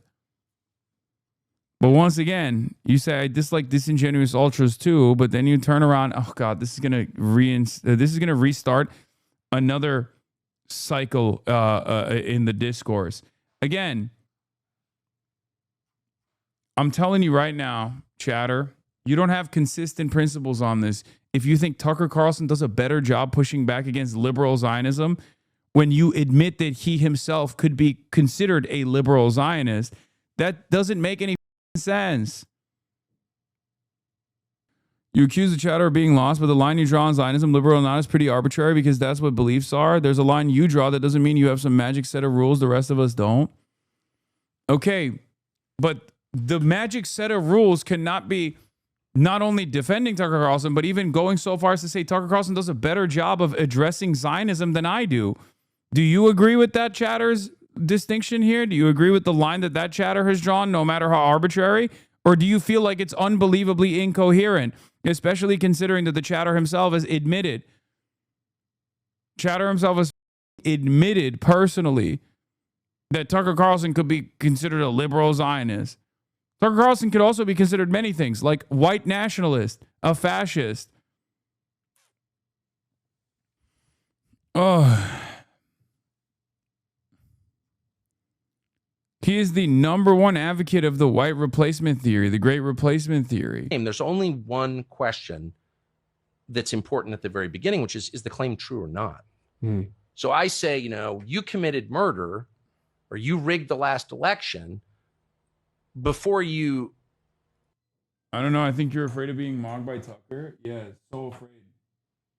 That's why I'm constantly trying to have a conversation with Mr. Mogger himself. And he's the one who's avoiding it. Ball's in his court, buddy. What? Attack me as a crazy person for saying that. Maybe you should explain whether you did it or not. You Right. know what I mean? Yeah. And for too long, I participated in the culture where I was like, anyone who thinks outside these pre-prescribed lanes is crazy, is a conspiracy theorist. And I just really regret that. I'm ashamed that I did that. And partly it was age, partly it was the world that I grew up in. So when you look at me and you're like, yeah, of course they're part of the means of control. I'm like, that's obvious to you because you're 28, but I just didn't see it at all. And I'm ashamed of that. Isn't that what the media tries to do, though? It's their only purpose. Right. They're not here to inform you. Really? Even on the big things that really matter, like the economy and war and COVID and like things that really matter that will affect you. No, their job is not to inform you. They are working for the small group of people who actually run the world. They're their servants. They're their Praetorian Guard. And we should treat them with maximum contempt because they have earned it. I've never said Tucker likes Israel worse than the people who they're attacking. What? On the Bible because he affirmatively rejects what's inside that book. And then on a recent show, you went further saying, here's a leader who's mocking the gods of his ancestors, mocking the God of gods and exalting himself above them. Could this be the Antichrist? I actually did not say, could this be the Antichrist? Here's a leader who's mocking the funny. gods of his ancestors, mocking the God of gods, and exalting himself above them. Could this be the Antichrist? Well, who knows? I don't know where that comes from, but I know that those words never left my lips because I'm not sure I fully understand what the Antichrist is. If there's just one, This dude has 7K subscribers. Why give him air? I know you're making that as a joke, I think, right? Yes. He was hacked apparently, and we found out that he only has 7,000 subscribers, which I don't know if that's like true or not. But it is very funny to think that Tucker Carlson is not an influential person in American politics. Like, aside from however many subscribers he has. actually tried to understand it. I may have said some are asking that. I'm not weighing in on that because I don't understand it. Just to be totally No, in clear. Revelations, obviously, the Antichrist is named in different Yeah, and not just Revelation, but throughout the Yeah. New Testament, there are references in the prophets as well. So, but no, I'm not speculating about that. I know that people are speculating about that, but I would say it's enough to acknowledge that Trump, like many leaders through history, is putting himself above God. But even on a more terrestrial level, like to send out a picture of yourself as Jesus has got to be a red line for Christians. How could it not be? It has to be. And I wish that Christians would speak up when he attacks Allah, when he mocks the faith of Muslims. So to be clear, though, that was not what you were suggesting. If I thought Trump was the Antichrist, I would just say so. The defending Islam part is he's so good, man. He's such a demonic entity. I understood what the Antichrist is, I would say so. And I don't really. I mean, I guess literally. He's packed up the Ummah. The Ummah will never recover. They will wage war at the behest of Tucker Carlson. Literally, it's because you've been discussing it repeatedly on your show. So I'm just trying to understand why. What I've tried to what do you want your audience to sort of I want my audience considering? to see what's happening now. Something chatters aren't internalizing is how shallow Tucker's commitment to any ideology is. They see him saying the correct words in a field of mainstream liars, when in reality he's adopting populism to boost his public image. Look up sophism. I think so too, but I don't agree necessarily that Tucker Carlson doesn't have one underlying agenda. I think he is truly a white nationalist, or at least white nationalists think he's one of them. He might be agnostic on the Jewish problem, right? The Jewish question, he might be somewhat agnostic on. I still lean on the side that he's just like, he's anti-Semitic, but he knows how to, keep his cards close to his chest. But he and Candace both do what I call ummah slop. They know they have a ton of Muslim followers now because of their anti-Israel advocacy that they throw bones in.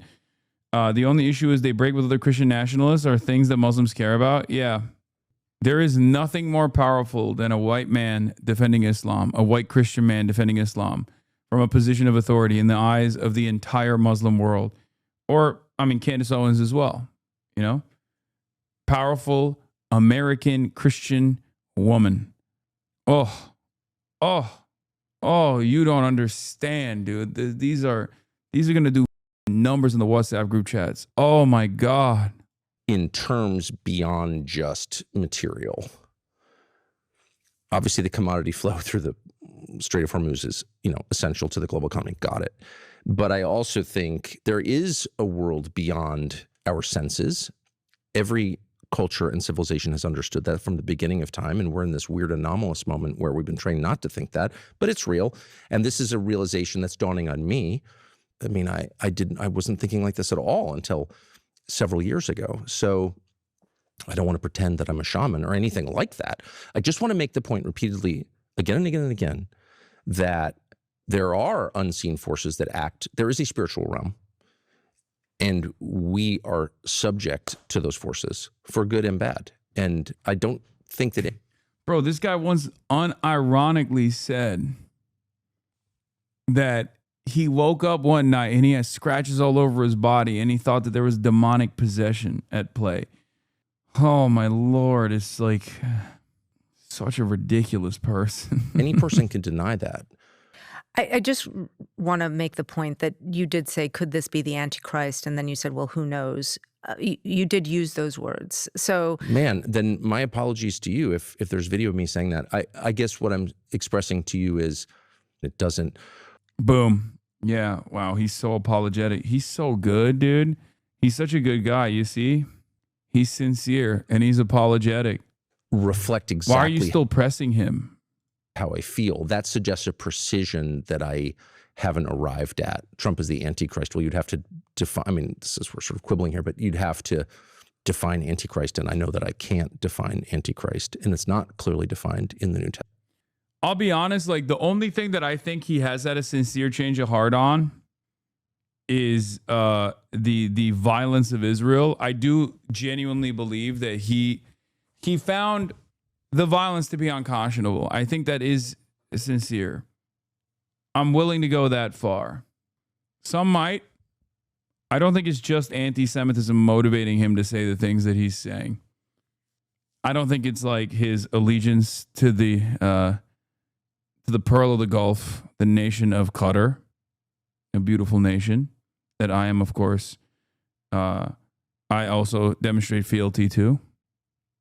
Okay. Shouts out to my Oilers. I do think he actually saw what Israel was doing and thought that it was really f***ed up. I'm willing to go there. What makes you think that? He went to the Palestinian Children's Hospital in Qatar. And he visited. And he didn't have to do that at all. In the Huckabee interview, he strongly questioned who has the biblical right to the land. He argued that Palestinians who can trace their bloodline directly back versus Ashkenazi Jews, specifically mentioned Netanyahu. Isn't that anti-Zionism? No. What? No.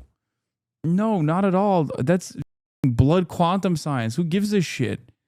You think that what makes the Palestinians indigenous to the land is like the eugenics or the race science or how long like that they can trace their ancestral lineage? So what? So what if Benjamin Netanyahu and his ancestors 3,000 years ago traveled from the land that we now know as Israel to Poland? Do you think that gives them more right? Chatter is right. It's Zionism. No, that's a silly argument. Anonymous gifter, thank you for the 100 gifted subs. As soon as I said my life for Qatar, do you guys see that? That's why I do it, baby. No, man. I don't believe in like ancestral rights like that. I believe in not murdering people, okay? Simply put. That argument is foundational to Zionism, but it's bullshit. Many people don't even sincerely believe it. And it doesn't matter anyway. It doesn't even remotely matter. I don't buy it. He loves the violence America dishes out around the world. He loves the violence Russia has done in Ukraine. Tucker has no moral backbone. I don't buy that he was genuinely moved by the violence. I mean, it is a little different, dude. That's why I'm saying it's like I'm willing to entertain that he sincerely had a change of heart on that issue and that issue alone, but it doesn't translate to his worldview overall. You know what I mean? Because it's different. Like what Israel has done is different. Is not all violence is the same, right? I mean, that's why there's a distinction between a genocide and like a military invasion and occupation of other countries, whether it's us doing it or Russia doing it. Like what Israel did and is still doing is a little different. That's why there's There's a specific designation for what Israel did. And it's considered the crime of all crimes. But yeah, for the record, I don't even like that argument necessarily. The one that people use when they're talking about Israel, where they're like, oh, Benjamin Netanyahu, his name is like, what is it, Milikowski or something. He's actually Polish. He's a Polish Jew that like grew up in Philadelphia. He doesn't have ancestral roots that you can trace back to Israel. And for me, that's, even if that was the case, do you think Israel's actions would be justifiable then? That's what it is, right? You don't believe in murder, but apparently white supremacy is worse than murdering brown people overseas. You see Plattner had a genuine change despite not having done anything to prove it, but don't believe Tucker despite him also not having done anything to prove he's changed beyond words. Apparently white supremacy is worse than murdering brown people overseas. White supremacy is the underpinning ideology that allows people to murder overseas with impunity. That chatter is nonstop talking about Graham Plattner, by the way. Yes. Yes. I don't know what it is that like breaks people so hard with Graham Plattner. I will never understand it. But it is like obsessive. What? This is not a criticism of context. I think this is why revcoms ask you to read theory more often. Revcoms? You're a revcom? Like Chairman Bob Avakian, a sex cult. Sex cultists ask me to read theory more often on stream, even if you have before, because you're raising a lot of people to be aware of what's going on, but they lack fundamental principles of distinction between persons and from opportunities like Tucker. Appreciate your work regardless. Please don't tell me, chatter, you are a revcom. There are no revcoms under the age of 65. I think they just mean revolutionary communists. Oh, okay. You never... What? Someone said, Caleb, you need to read the work of a guy named Caleb Maupin. I don't see the connection between white supremacy and the murder of non-white people. Could you explain that further? Caleb Maupin. Oh my God. Testament or Old Testament. So you're open to the possibility? I think what we're seeing is evil. Like, are you allowed to kill people who've committed no crime? No. Super simple. You're not allowed to do that. Under no moral standard is that allowable. All of a sudden it's allowable. It's allowable in Gaza, and our leaders are like, yeah, no, it's just totally fine. It's not fine. But it's repugnant to the Christian understanding of the world and the human soul. Every person has a soul. That's the Christian view, and not just the Christian view. It's the Islamic view too. So, and it's my view. Your Easter episode was titled in part a warning to Christians everywhere. Yeah. And sort of my interpretation was that you were warning other Christians sort of not to follow a false prophet. Yes, that's exactly what I'm warning. And that false prophet being President Trump in this case. And Netanyahu. There are a lot of evangelical Christians who are convinced that God wants you to support Netanyahu, which I find incomprehensible. You know, Christian evangelicals in this country have been a hugely important part of President Trump's coalition. Many support Israel because they believe the creation of the state of Israel fulfills biblical prophecy. They're called Christian Zionists. I will note you have said you dislike Christian Zionists more than anybody. You've said they have a brain virus. You have apologized for those comments repeatedly. I shouldn't have said that. Repeatedly. But would you like to see those? They have a blame virus? Wait, what? What did he say? You dislike Christian Zionists more than anybody. You've said they have a brain virus. You have apologized for those. They have a brain virus? Wait, he apologized for that? Ugh. God. He's such a bitch, too. He can't even say they have a brain virus. Oh, I was so apologetic about that. I can't believe I said some of the most brain-broken, insane people in this country. This is, man, this shit, okay? This is why I stand on my principles, okay? This is why I can't stand to come to me and be like, oh, Hassan, you're not being consistent here. It's like, oh, shut up, bitch. Shut up, okay? When have I ever backed away from a sincerely held position? He can't even say that Christian Zionists have a brain virus. They do. Comments repeatedly. Yeah, I shouldn't have said that. Repeatedly. But would you like to see those Christians stop supporting the state of Israel in the way that they do? Of course, immediately. On many different grounds, but it's really simple. Christians can never support the murder of innocents, period. That's just a bright red line. Find the place where Jesus is like, these people are annoying, kill them all. It's not there. So where are you getting this? Now, I'm, once again, hardly a theologian, but I just don't know. And I've asked many Christian Zionist leaders who will speak to me. Now it's just like, they won't talk to me. But I certainly asked Ted Cruz this. I asked Mike Huckabee this. I tried to ask Franklin Graham. But I sincerely want to know where this is coming from. It can't all be from the book of Esther. Well, I mean, you did have exactly this contentious interview with Ambassador Huckabee. He's the ambassador to Israel, where you talked to him about Christian Zionism for quite some time. And in that interview, you know, it's very interesting. I'm a former Israel-Palestine correspondent. You were pressing him on if the modern state of Israel as a homeland for the Jewish people today has legal or biblical legitimacy. You were sort of questioning him on this idea. And you went round and round on this for quite some time. And I was just wondering what you were trying to get at there. I was trying to get at an answer, which I couldn't get, and instead was accused of hate for trying to evoke an answer to a very simple question. And the question was, on what basis are you making this claim? People whose ancestors didn't live here now occupy the land.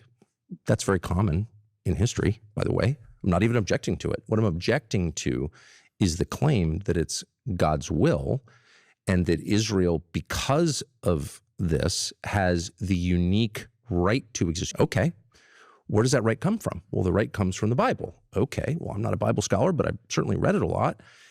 And I said to him, what are the borders? Because my read of Genesis is that it's a big hunk of land. That's the Middle East. Does Israel have a right? Because you're referring to this text as the basis of the right to have that land. And he said, fine with me. So like on many levels, theological and diplomatic, kind of a big thing to say. The White House was annoyed that he said it out loud. I was grateful that he did because it's good to know what the terms are. And the second question I asked, which is, okay, if Israel has a right derived from this scene in Genesis, then to whom does it apply? Who are Abraham's heirs? And he said, well, the Jews. And I said, okay. And by the way, just to be clear, these are not conversations that I sought. I was never interested in this topic. Like, Israel's a country with borders and sovereignty and a seat at the UN. And it's a nation state like ours, like every country.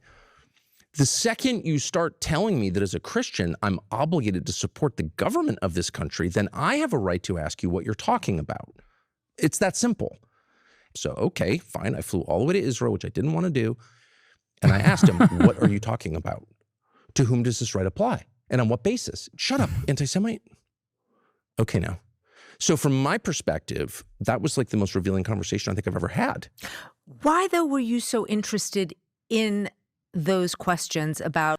Oh, God, these people. Oh, my God, you're unbearable, dude. I can't stand this shit. This is, why do you care so much about the Jewish state? Okay, that's what this question is. This is her basically turning around and trying to imply subtly or not so subtly that Tucker Carlson is anti-Semitic for caring about the state of Israel so much. Okay, that's what this is. We jokingly refer to it as like Israel, tiny nation, size of New Jersey. But that's precisely what this question is, okay? I've heard it a million times over. I've heard it from many different people that will sometimes not even, do the decent thing and try to soft pedal the question and immediately be like, you care so much about Israel, even though it's not doing anything special because you're anti-Semitic. That's what this conversation is. Why? Because we're now in a war which is in the process of destroying the United States economy and getting Americans killed because Israel pushed the United States president, who caved. I'm not giving him a pass, but that's just a fact. That's what happened. I saw it.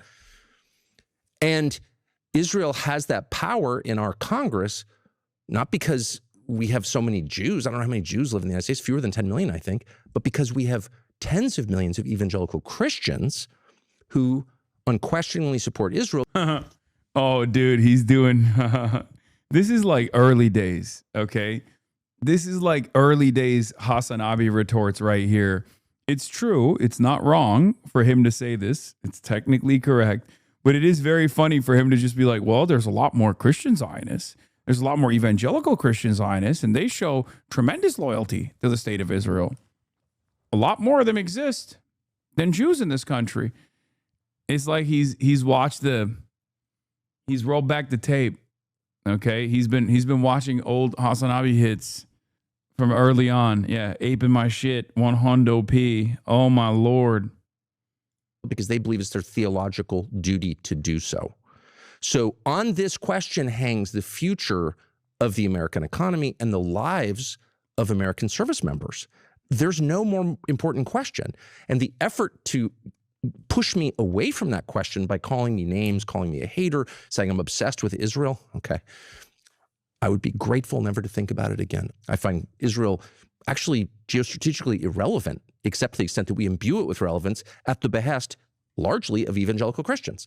So you can see there's a one-to-one correlation between these questions and the future of my country. Mike Huckabee and the people he represents have made it the nation's business, at which point it is entirely fair. In fact, it's a requirement of good citizenship to press him on what are you talking about? And he refused to. No, it's not shocking that he's going after evangelicals. It's totally normal for him to do that. To answer those questions, at which point I say, as someone who's still committed to reason, you've been exposed as a fraud and or a liar.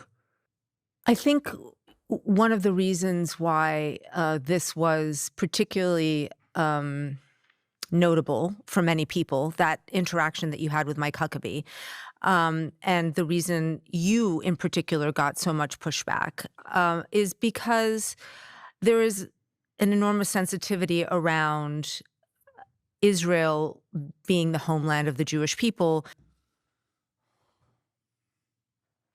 Oh my God. Oh my God. I'm Brian Kilmeade. I'm Brian Kilmeade. I'm Brian Kilmeade. I'm Brian Kilmeade. I'm Brian Kilmeade. I'm Brian Kilmeade. Oh my God. Who cares? Are you serious? Do you hear yourself? Oh no. This colonial outpost that is an apartheid state, filled to the brim with ethno-religious supremacist values that has conducted a genocide, is also, I'll have you know, the very special emotional support apartheid state that's conducting a genocide. For many people, why don't you think about their feelings? Oh, I'm sorry. I didn't realize that I was supposed to care about those things. This, in and of itself, is no different than someone being like, oh, you want black people to be able to vote in the South? But don't you care about the feelings of white Christian nationalists in the South? They could feel really, they feel like their rights are being encroached on if you actually bring this up, if you actually advance this position. Okay? Who cares? I'm sorry. I don't give a okay? Genocide is bad. I don't give a shit if it's hurting some people's feelings. Fuck their feelings. They can suck my dick. This is what I mean. It's like such a stupid way, such a self-centered, unbelievably narcissistic way to frame this conversation. Oh no, I'm going to hurt the feelings of people who feel a special bond to Israel. What will I do?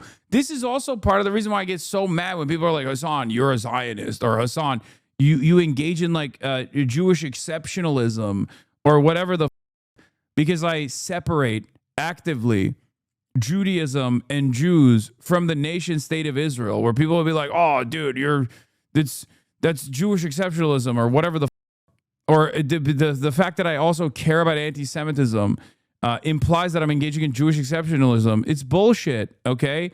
I separate between those who are cynically advancing anti-Semitism as a cause in an effort to deflect away criticisms of Israel, valid criticisms of Israel, okay? And I know every dumb loves chirping at this very moment, okay? And goes, oh, not gonna lie, it's kind of true though. Yeah, totally, dude. You're right. We should actually be anti-Semitic. We should actually be anti-Semitic. That's the best way to defend Palestinians, right? You're a idiot. My question always is, does this help the cause? Okay? Is being anti-Semitic helping Palestinians? No, it's not. There's no strategic goal there. There's no calculated goal there. It's just untrue and it's stupid. Mons, why'd you block my message? Oh, he was bringing up bad empanada. Oh, God. And the attempt to delegitimize that. I have enormous sensitivity about the United States being the homeland of my people and the burial place of my ancestors. I have enormous sensitivity about the future of the United States. Those are my concerns. I'm not dismissing the concerns of any other group, including Israelis or Iranians or Venezuelans or anybody else. Everybody has his or her own set of concerns, but my concerns revolve around my country. And so I'm not going to subordinate my concerns and the concerns of my children to other people's hysteria, no matter what country it is. Why do you think you get tagged so often with anti-Semitism? Because I think there are two reasons. One is I'm not an anti-Semite, and I think that's obvious. And I've expressed this many times, and I'll do so again. I have temperamental and religious objections to anti-Semitism or any hate or discrimination based on bloodline. That is,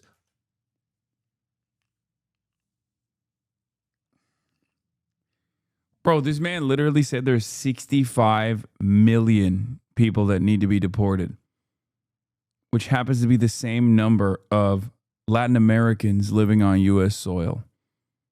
Okay? The Latino population. I'm sorry. Mr. Great Replacement is like, oh, I would never hate on someone simply on the basis of their ethnic or genetic or religious inferiority. It's bullshit. It's complete and utter nonsense, okay? This is where a competent libtard is supposed to interject and go, I don't think that's true. You are the most prominent defender of the Great Replacement theory, okay?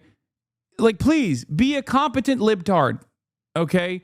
I have listened to you on NPR for years. I know you have it in you. Please do this. Against Christian theology. It's against my personal ethics, and I oppose it no matter who is suffering from it, whether it's whites or blacks or Jews. Nobody can be punished. He'll say it's about legality, not bloodline. Yeah, what the fuck does Israel do? Israel also says it's on legality.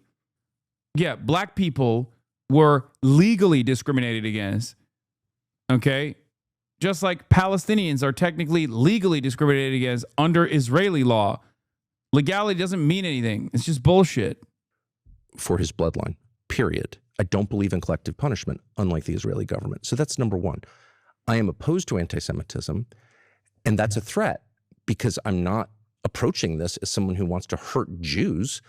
I just don't want the United States to be implicated in the crimes of other nations, and I'm not intimidated.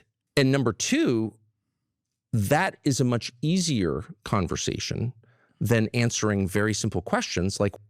Here's Ben Lorber's take on this from April 13th, this is so long. He wrote a book. He's working on a book called Kingdom Now, Christian Zionism from the Puritans to MAGA. Israeli right and its supremacist agenda. Today, tens of millions of MAGA evangelicals remain rock-solid constituency backing the unending carnage in Gaza, Iran, and beyond. And beyond America's shores, the rapid growth of non-denominational neo-Pentecostal Christianity is conscripting hundreds of millions of Christian Zionist foot soldiers across Africa, Asia, and Latin America. That's why they had to apologize for breaking the Jesus statue in Lebanon, by the way. If it actually reaches the point of salience amongst those populations where they start thinking, wait a minute, these Jews are actually disrespecting Christianity, then they have to address it. Same thing with Orthodox Jews in the West Bank, the settlers spitting on Christians as they're going in and out of churches and shit, right? Those are some of the few things that the Israeli state has to address, as opposed to just wholesale slaughter of Palestinians.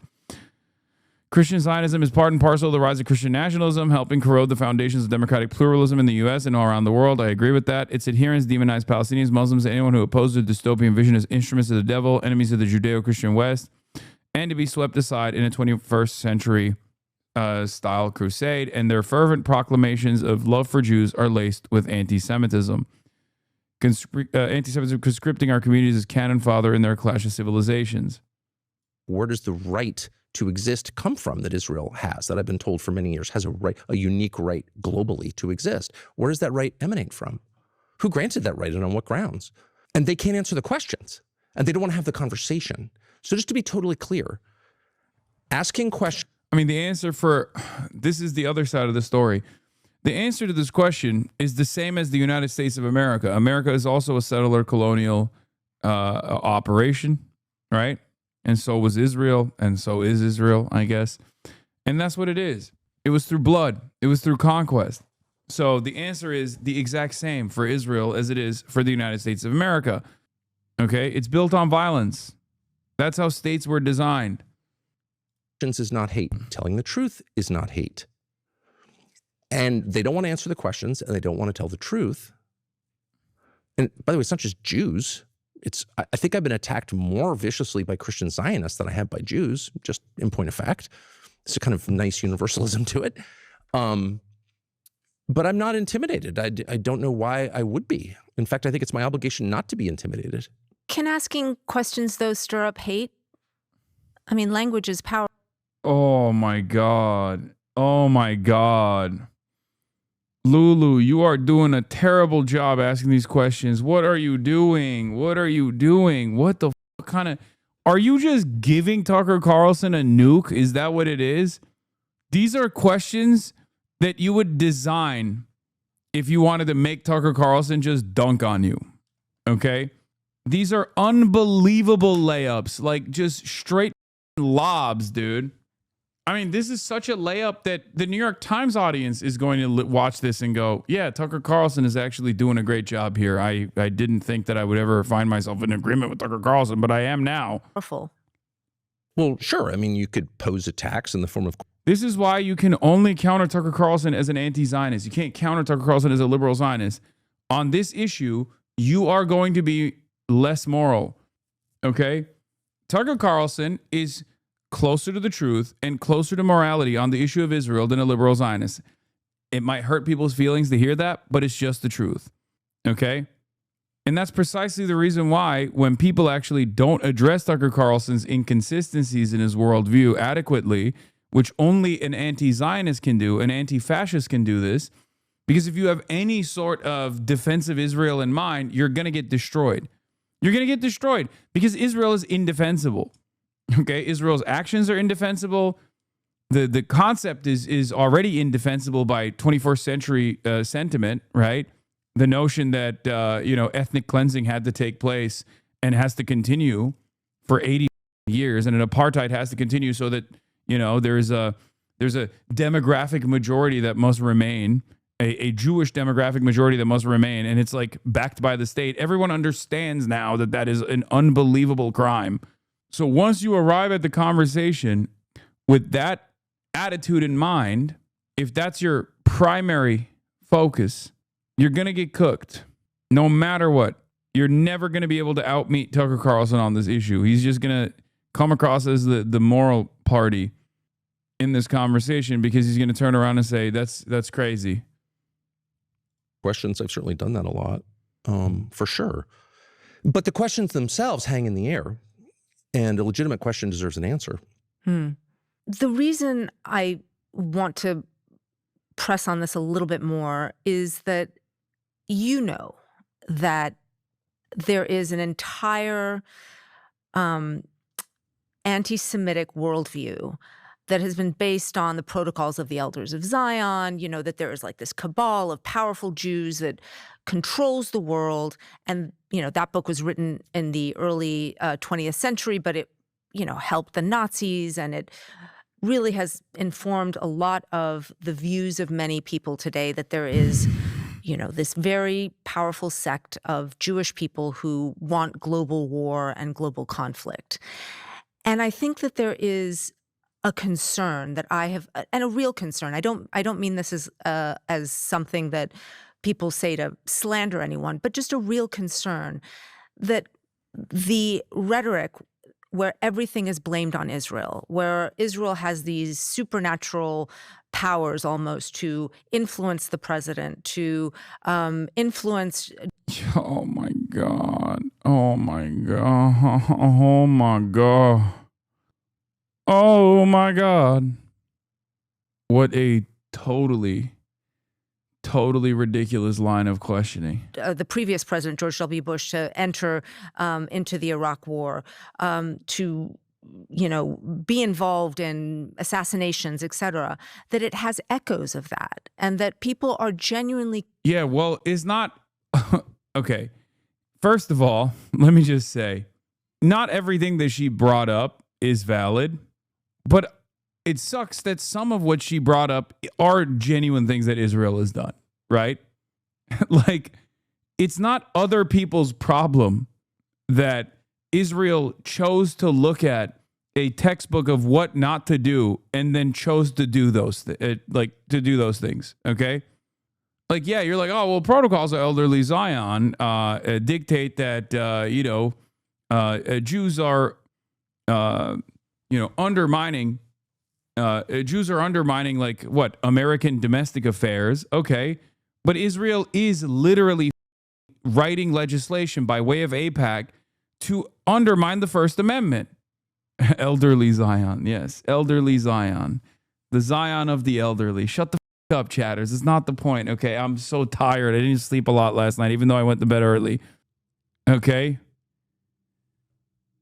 Like you can recognize what is an anti-Semitic dog whistle and also what is the truth at the same time. When you actually start pointing to things that Israel actually is doing and then claim prototypes of the elderly Zions. Yeah. If you point to what Israel is actually doing and say this is an anti-Semitic trope, you're not going to actually get people to stop saying those things. You're just going to make them think that maybe in the past, those anti-Semitic canards were also lies. They were also built around lies, as in like they were what Jews were doing. You're going to foment anti-Semitism. The greatest example I can give you, the most direct one I can give you, okay, no holds barred, is blood libel. Blood libel was a lie that non-Jews often told about Jewish people in times of like famine or some kind of like economic struggles or when there was not enough food in the village or the people were getting sick. The idea was that Jews were responsible for that because they were like, I don't know, eating children, like drinking the blood of Christian children, right? That is a blood libel. And this lie was deployed to drive out Jews in pogroms, oftentimes very violently, from the villages that they occupied. Okay? So that's a very well-traced, historic lie that people told about Jews to kill Jews. That's what blood libel is. But in 2026, if you turn around and say, wow, how dare you say Israel is killing children when Israel has killed tens of thousands of children on camera, and you call that a blood libel, you're not actually defending Israel at all to average people.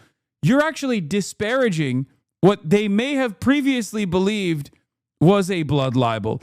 You're diluting the impact of the term blood libel, and you're causing people to no longer believe that, these things that happened to Jewish people historically were even real at all. Okay? Because we can see what Israel is doing, especially when you turn around and you tie Israel's actions to Judaism. You're like, no, this is the Jewish state. How dare you accuse the Jewish state of killing children? Well, first of all, you're saying it's the Jewish state. Okay, that's you. And I've seen Israel kill children. What am I supposed to believe? You listen to normies who aren't super into politics describe why they're anti-Israel, and you realize most of them have just never been challenged on it by anyone around them or the media they consume. Exceptionally true for Europeans. It's because they see dead kids on their social media. It's not that hard to understand. Or maybe they just decide to stop dialoguing after they realize they're talking to a pro-child murder psychopath. That's true. It's probably what it is too. Israel has literally looked at a lot of the previous anti-Semitic canards as like a how-to book, okay? That and also Mein Kampf and numerous other formative works in the neo-Nazi movement. And we're like, oh shit, let's take notes and let's do them. It's just true. I'm sorry. Down to well poisoning.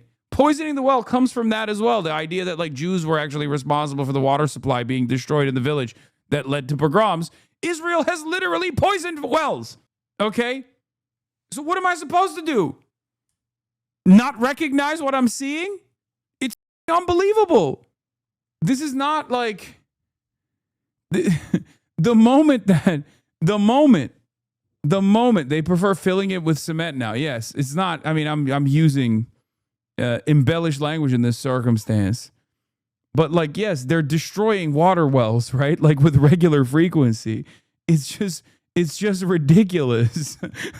It's ridiculous to be like, hey, I just watched Israel strike the last remaining water salination plant in Palestine, in Gaza. But I probably shouldn't bring this up because people are going to say I'm anti-Semitic and they're going to accuse me of blaming Jews for poisoning the well here. Yeah, I'm not going to do that. And no one else is going to do that either, especially because I am aware of classic anti-Semitic tropes. Most people are not. Like, it's not even a thing that they're considering. The average person doesn't go, oh no, I probably shouldn't say this. At most, the average person has, ironically, somewhat of a little bit of a anti-Semitic belief that like you just can't say anything about the Jews, right? Like that's their modus operandi. Normal people in polite company will openly just be like, you can say whatever the fuck you want, just don't say anything about Jewish people because you'll lose your job. That is the attitude, right? And that attitude is there's plenty of evidence to suggest that attitude is somewhat correct. But that doesn't mean that they don't think these things. And if you lean into it over and over again, they're going to think those things not just privately, but publicly too, and loudly sometimes. And for the record, if I believe those things, I wouldn't say what I'm saying. Okay? Like, I don't think that's I don't think that's the adequate way of looking at this, right? I think you should always just say the truth. Always. But what a lot of people have had, like a lot of the opinions that people have had for a very long time is this notion that, and this is from what they've observed, you are privileged enough to be able to live like that. Yes, buddy, I'm at the peak of privilege. Yes, I am. You're not wrong. But also at the same time, look around, okay? Look at what I've been dealing with for the past 3 months. I wouldn't say it's a very privileged position, okay? Holy shit. I don't know if you know this, but there's a current bill in Congress, okay, that has my name on it. It's bipartisan. To say that I'm like unbelievably privileged and therefore suffer no consequences for saying the truth is a little ridiculous, don't you think? Also, everyone on the timeline is anti-Semitic now. I don't think that stigma is as brutal as it used to be. There's still institutional stigma. A big part of the polite company social stigma has gone away because Israel hit that button too much. Defenders of Israel kept spamming it for the last 3 years as Israel carried out a live stream child holocaust in front of our eyes.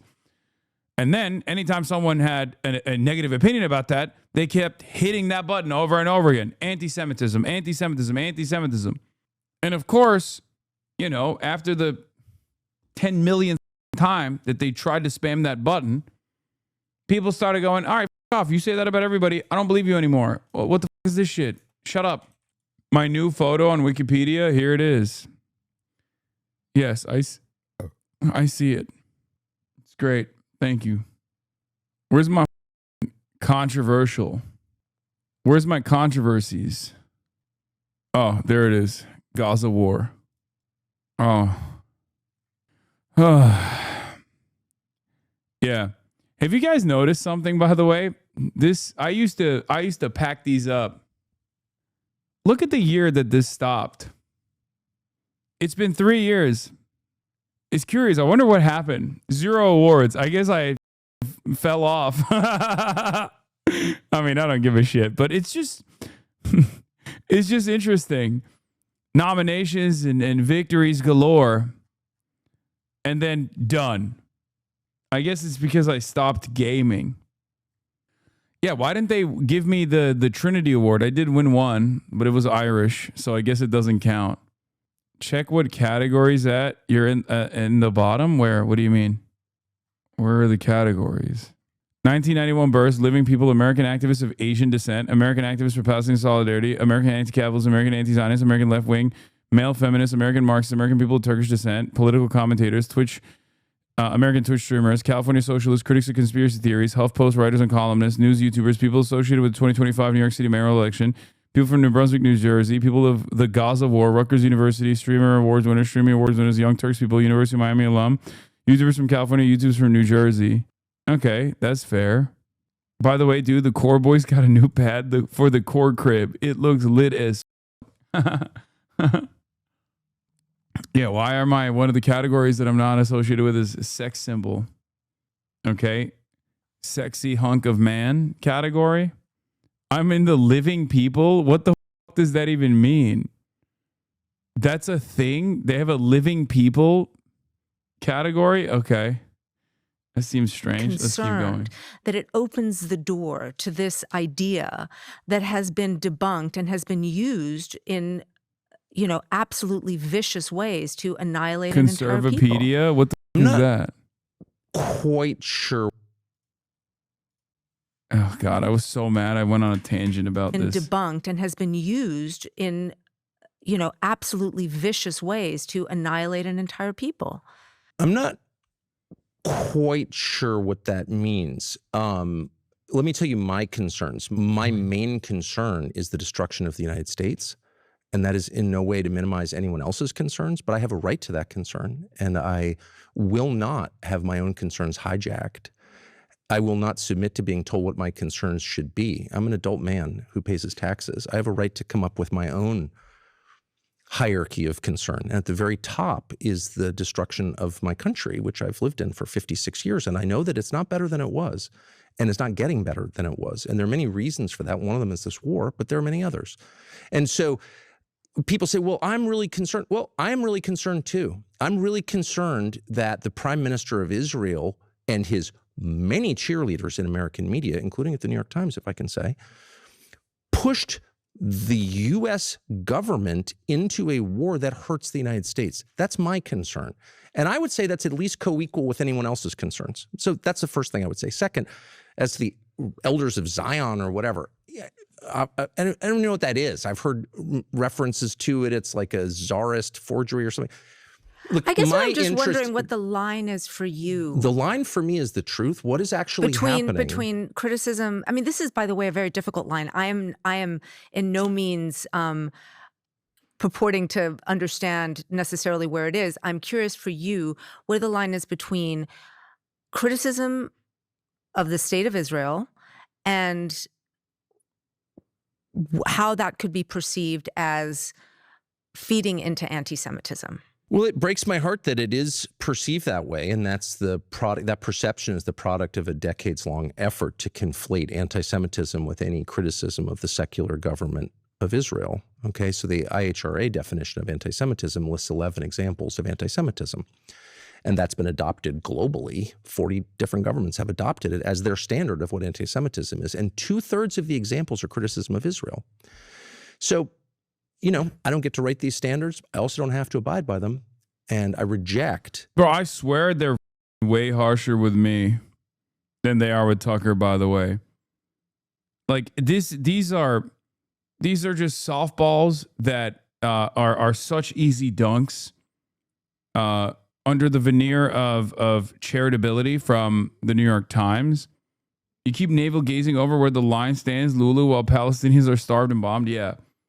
It's just, I've never got, like, dude, when people talk, even when it's like a friendly conversation that I'm having with like a non-contentious reporter, even if it's a puff piece that they're writing on me, I have to address way more cynical smears than Tucker Carlson is addressing here. Now, part of that is because Tucker is a much more experienced media demon than myself. He's been doing this for almost as long as I've been alive, let's be real. And therefore, he's shaped his commentary in a way to never step on any landmines. But also because Tucker Carlson's worldview is different than mine, where he is an America first, American exceptionalist, right? I don't treat America as an exceptional country. I want America to potentially be an exceptional country one day, but it's truly not an exceptional country currently. And how do I make this about me? I'm a prominent critic of Israel that's been named in a bill by a bipartisan bill by Congress this past week. I'm comparing mainstream media outlets in the way that they are treating another prominent critic of Israel versus myself, and wondering what the distinguishing factor is in the way that I get treated and sometimes attacked, as opposed to Tucker Carlson. I think it's a pretty interesting thought experiment, right? Anyway, the second point that I was trying to make at the Hasanabi broadcast, which is, the broadcast that I named after my own name. Anyway, you might be thinking you're in a different chat or something. But yeah, the second reason is because he's an American exceptionalist, and therefore, like, his perspective is, even if it's his perspective on Israel is not within the confines of permissible speech in American mainstream discourse, he's a lot closer to the edges of permissible speech than I am, especially because I will often go so far as to explain the ways in which the resistance front is formed against Israel and against America at times, right? So that really pushes a boundary that I think many Americans are not very comfortable with, and certainly mainstream media is not very comfortable with. And last but not least, I'm Muslim and Tucker Carlson is a WASP. So I think that's what it is. I think that's like the worst aspect out of these three, because there are others who do the first two and don't get the same treatment. So I'm inclined to believe that it might have something to do with my background. So, yeah. As ludicrous, out of hand, the idea that the criticism of a secular government is the same as criticism of an entire ethnic group, many of whom do not support that secular government, many of whom reject that secular government, and a lot of those I know personally. So you're just not going to get me on board with the lie that criticism of Netanyahu is hatred of all Jews, because it's not. And I don't care how many times someone repeats that to me. I don't care. And by the way, I've lost friends over this, and I do grieve that. People who are totally convinced that criticism... Is it just Bibi that you're against, or if there was a different government in Israel, it would be okay? I'm against anything that hurts my country. Why wouldn't I be? I live here. No, but I'm just curious, like if there's elections coming up and if Bibi gets kicked out, are you... I took my family on vacation there. I'm just trying to understand. Obviously, I'm not against... Yeah, this is y'all's hero. Anti-Zionist in the chat. Y'all's hero is Tucker Carlson. Mr. He's a better critic of Israel than you. Israel? I never have been against. By the way, you can check the record. Before maybe 2.5 years ago, I don't think I ever... Well, I certainly never criticized Israel, but I rarely even mentioned Israel. I could give you a long list of the things that I love about Israel, particularly about Jerusalem, which is one of my favorite cities. Jerusalem and Beirut, greatest cities in the world. It kills me to see them at the center of all of this. I think the second that we ban criticism of a foreign country, well, of course, we're not free at that point. We're slaves of that other country. You know, whatever you can't criticize is the force in charge. I don't think it's, by the way, good for global Jewry to have any of this at all. If you tell 350 million Americans that it's against the law, and it's very close to against the law at this point, it's against the law to criticize Israel, How does that help the perception? Does that feed anti-Semitism? I think it does. Not that it's my job to monitor or regulate this stuff, but I mean, just common sense would tell you that's not good. If you want to make the case on behalf of anything, any idea, including ones I disagree with, make your case. Tell me why it's a good idea. And we're falling out of that habit and instead trying to hurt people who disagree with us. And I just will always reject that. I guess I'm the liberal. I would say it's not exactly against the law, but I understand you're someone was referring to someone was just arrested. Because look, the specific second things that well, the second you say that place. criticism is the same as a threat or words or violence, then of course it's very easy to arrest people, as they are arrested in Great Britain. They've had hundreds of people arrested in Great Britain for criticizing Israel. I don't know why any liberal-minded, and I'm in that group, liberal-minded, you have a right to your views, I have a right to mine.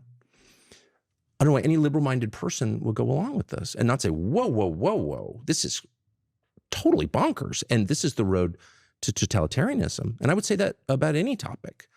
I'm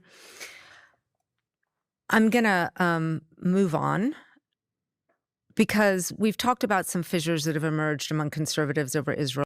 I mean, he just owned that. That was like 15 minutes of just boom, boom, boom, boom, boom, boom, boom. He cooked. And once again, the reason why he cooked in this otherwise polite conversation is because her framework is just busted. Her framework is her starting point is objectionable. An expert here would at least keep the conversation on Tucker's past statements, okay, and keep holding him to account for his dangerous conspiratorial thinking, his advocacy around the Great Replacement, things of that nature. But they want to prove a point. They want to, in the New York Times, they want to have a conversation with Tucker, and they want to have it on Israel. And if you have a conversation with Tucker on Israel, it's only going to benefit Tucker Carlson, especially if you're not coming correct with quotes that he has that you could at least massage to come across as anti-Semitic. It's going to be very difficult for you to do that because Tucker Carlson, unlike myself, will not go beyond a certain point in his anti-Israel advocacy, right?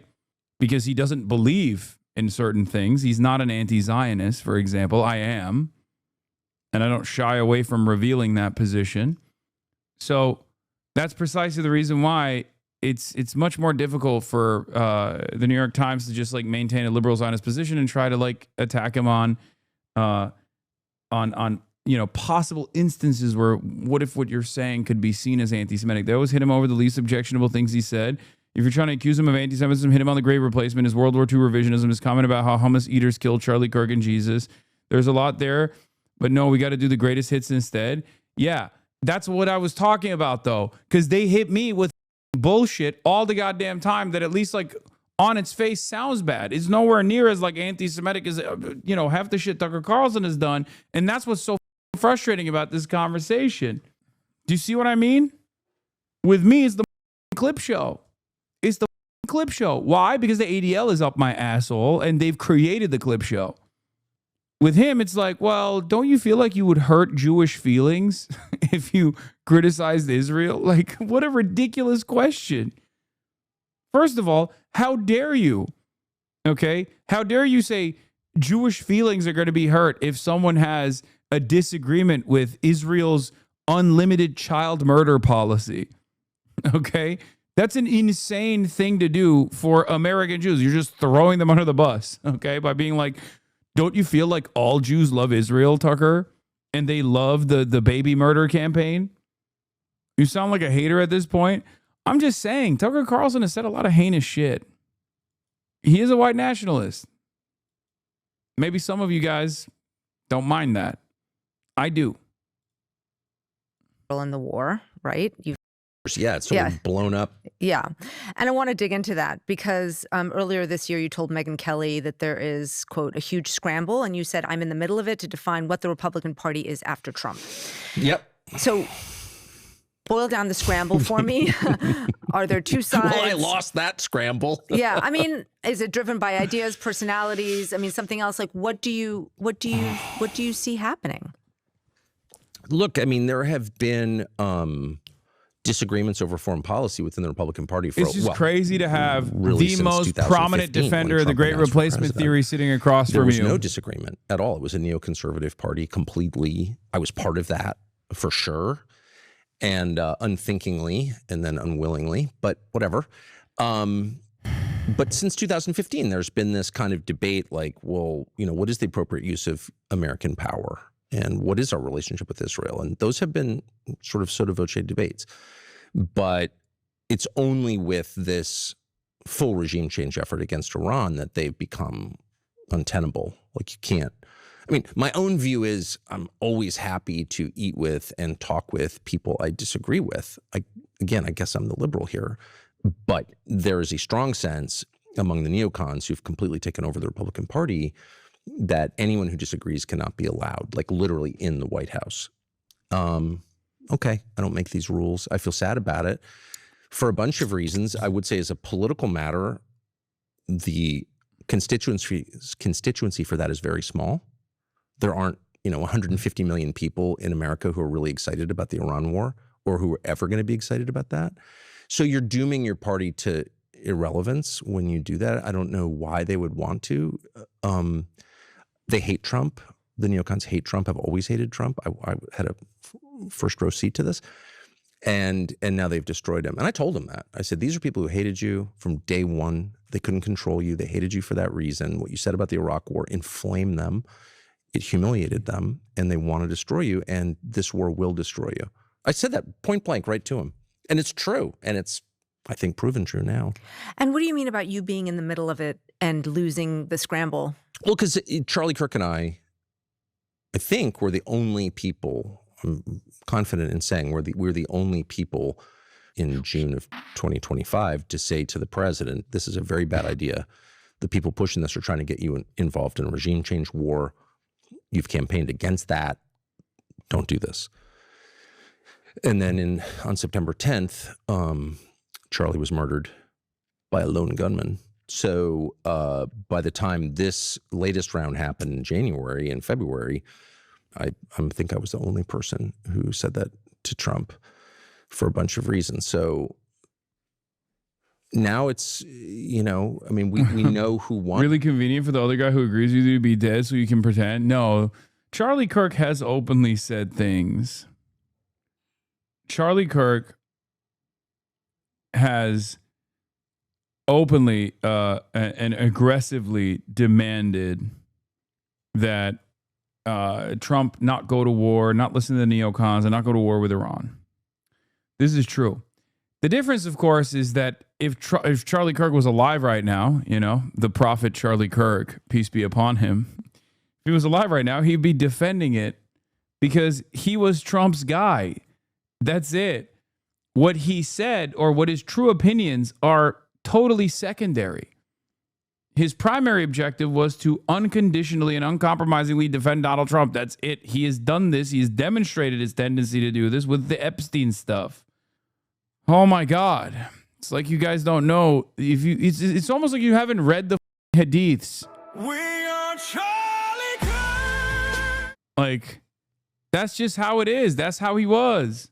That's why I don't believe the whole he was going to turn on Israel shit. And by the effects. So this was, from my perspective, was a debate between people who thought it was wise to use American power in the way we're now using it and those who thought it was dangerous. And Trump did it. So obviously he rejected my view. I want to stay, though, with how some of this is playing out, because as you mentioned, you were very close to Charlie Kirk before he was killed. And he started Turning Point USA, which is this very influential group among young people on the right. And you're now seeing some on the right who are questioning whether Israel had a hand in Charlie Kirk's murder. And I should say the theories that Israel was linked to Charlie's death were denied by Israel. There's been no proof of that at all. And crucially, this theory has been condemned by Erica Kirk, Charlie's widow. Do you still have a relationship with Turning Point USA? Well, I have always loved Erica Kirk. And I met her when she was dating Charlie and thought so much of her. I know a lot of people at Turning Point. I was the headliner for a bunch of different Turning Point events. I haven't been asked to do it this year. Don't know if I will be. Never said a word against Turning Point. I think it's been a really, well, I was their headliner for a bunch of years, so obviously I supported it. I would hate to see it hijacked by its donors to become an oracle of neoconservatism. Dude, Trump is a neocon. What is this? Oh, God, I hate neoconservatism. He was a neocon. He probably still is a neocon. Like, sure, the Iran stuff is a bridge too far. Maybe Israel got out of hand, okay? You've rebranded yourself. But, like, everything is neocon. Everything computer, everybody transgender, Republican Party neocon. That's what it is. Like, the ultimate purpose of neocons was to do what Trump is doing right now. Okay? I can't believe how hard Tucker is clapping and smiling for Trump after kidnapping Maduro at this White House meeting with oil executives about how they're going to pillage Venezuela. Yeah.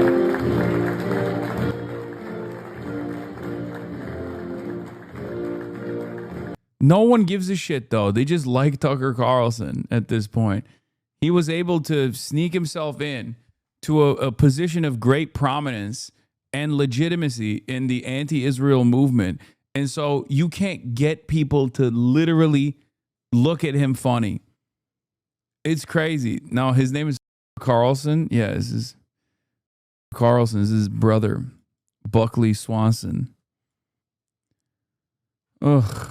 I think it'd be pretty hard to do because its members are not for that. Young people are not for that. People of draft age are especially not for that. I mean, when was the last time you spoke to Erica Kirk?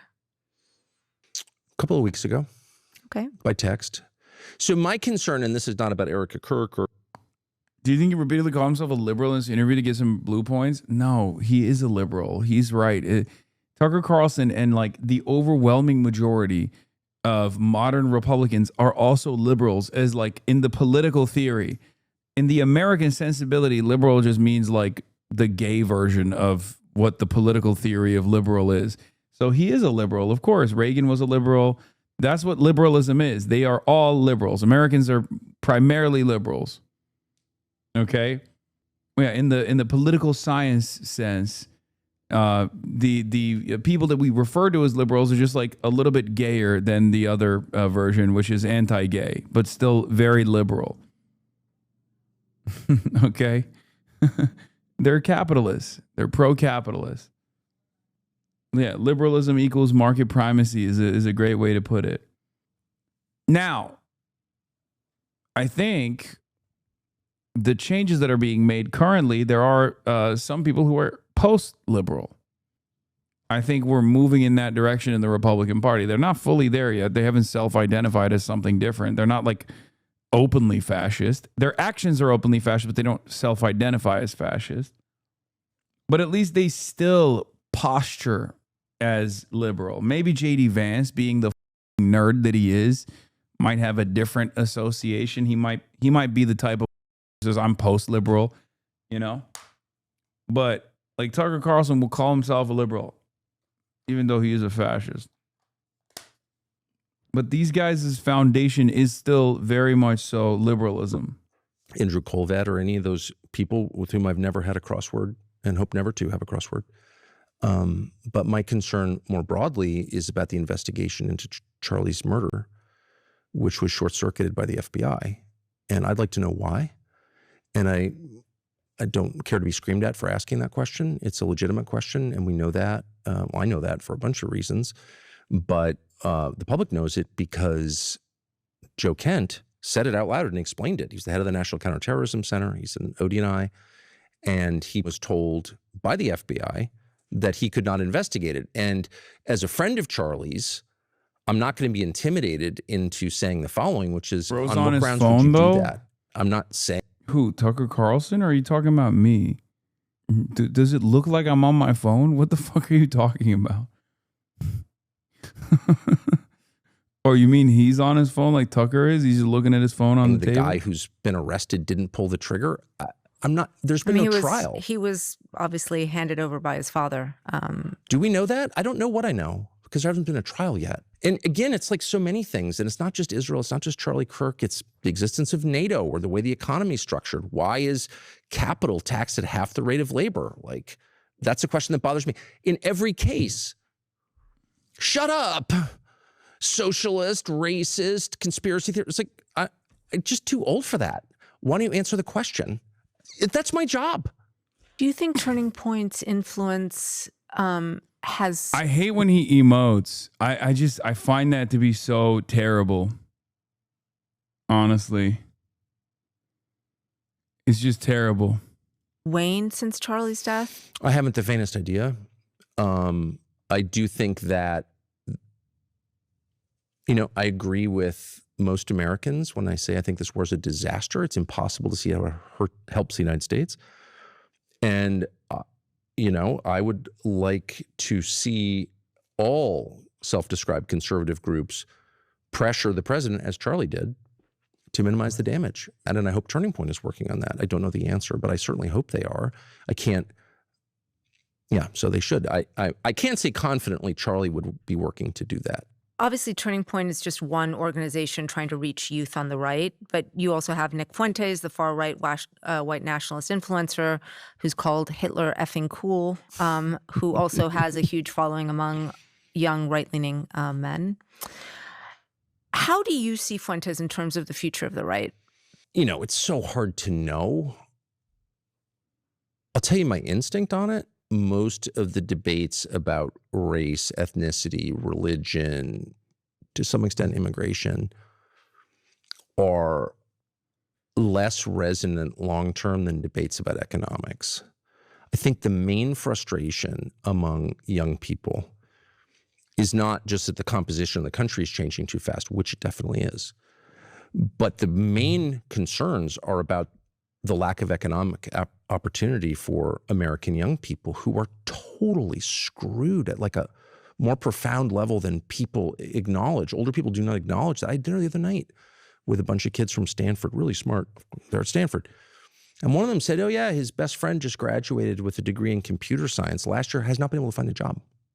Stanford computer science can't find a job. So that's like a window into the total destruction of the economic opportunity for young people, and the what looks to me as a non-economist like the true horror. Here comes white replacement theories and the like. It's a Trojan horse. He'll do it with like left populism. Hoarding of capital by a tiny group of people. It looks like a very lopsided and unfair economic system that is guaranteed to radicalize young people, and not just young people, but especially young people. And so I think most future conversations politically will be about economics. I do think that. I think we're at sort of the last stage. This is the last time the U.S. has ever. So you see what I'm trying to understand is you see that as Fuentes' power waning? For sure. Well, I don't know Fuentes in particular. I mean, wasn't even aware of Fuentes. I mean, again, I'm just in a different world, right? Okay, so I read the New York Times or whatever. Like, I'm just older, okay? So I'm not an expert on Fuentes' reach or even what he's saying day to day. I really don't know. But he has been caricatured as a race guy, which he may be, by the way. It was like mad about the Jews or black. I mean, he interviewed him. So, you know. And I do feel like, you know, he definitely knows a little bit. But even then, he's actually kind of defending him a little bit, which is interesting. Or whatever. But I'm just telling you, I think the future, the energy, not just on the right, but I think right and left agree on this, under 30, is that young people have been shafted by older people, particularly by the baby boomers, people born between 46 and 64. And I think they're right about that. I do think that's like the most selfish generation, most loathsome, mediocre generation this country ever produced. Not all of them, but in general, I would say their behavior has been shameful and selfish. And I hear young people talk not about, you know, I'm mad at the Jews. I hear young people say things like, only baby boomers would like have a second home in Isle of Palms, South Carolina, but like not help their kids buy homes. That's what I hear. I hear people who understand that their lives will bear no resemblance to the lives of their parents and grandparents, and they're really upset about it. Meanwhile, there are all these people making billions on clearly fraudulent enterprises, crypto-related enterprises and other enterprises that are like not adding to the sum total of prosperity in this country and not making the country better. So that's where I think the radicalism is going to start. The murder of that healthcare executive in New York, the health insurer guy, I'm against all murder, just to be totally clear. But I was surprised but not really shocked by the reaction, the positive. Oh my God, he's literally saying, oh my God. Okay, it's fucking hard for me to not be a little disturbed by this, because he is saying literally every bar for bar, verbatim, the shit I've said. That's crazy. That's crazy. Reaction, all these kind of normal looking people on the internet are like, I'm glad they killed him. They don't even know his name. However, that reflects this revolutionary frustration. And I do think it's revolutionary. I think one of the reasons that Trump is apparently going to make weed legal is just so we can lower testosterone levels even more. Just make people more passive. Have some more benzos. Like, it's fine. It's totally fine. Because and then he just flips it back to he just flips it back to social conservatism and a prohibitionist attitude. Incredible. I guess that's a way to redirect it, you know? Oh, I can't. Look, I'm tired. I know half day Hossie. I know I've done only 1 hour today. I mean, only 7 hours, sorry. 1 hour off from 8 hours. But I got to end it here. Hasan Reaction is one of the best ones in the React channel.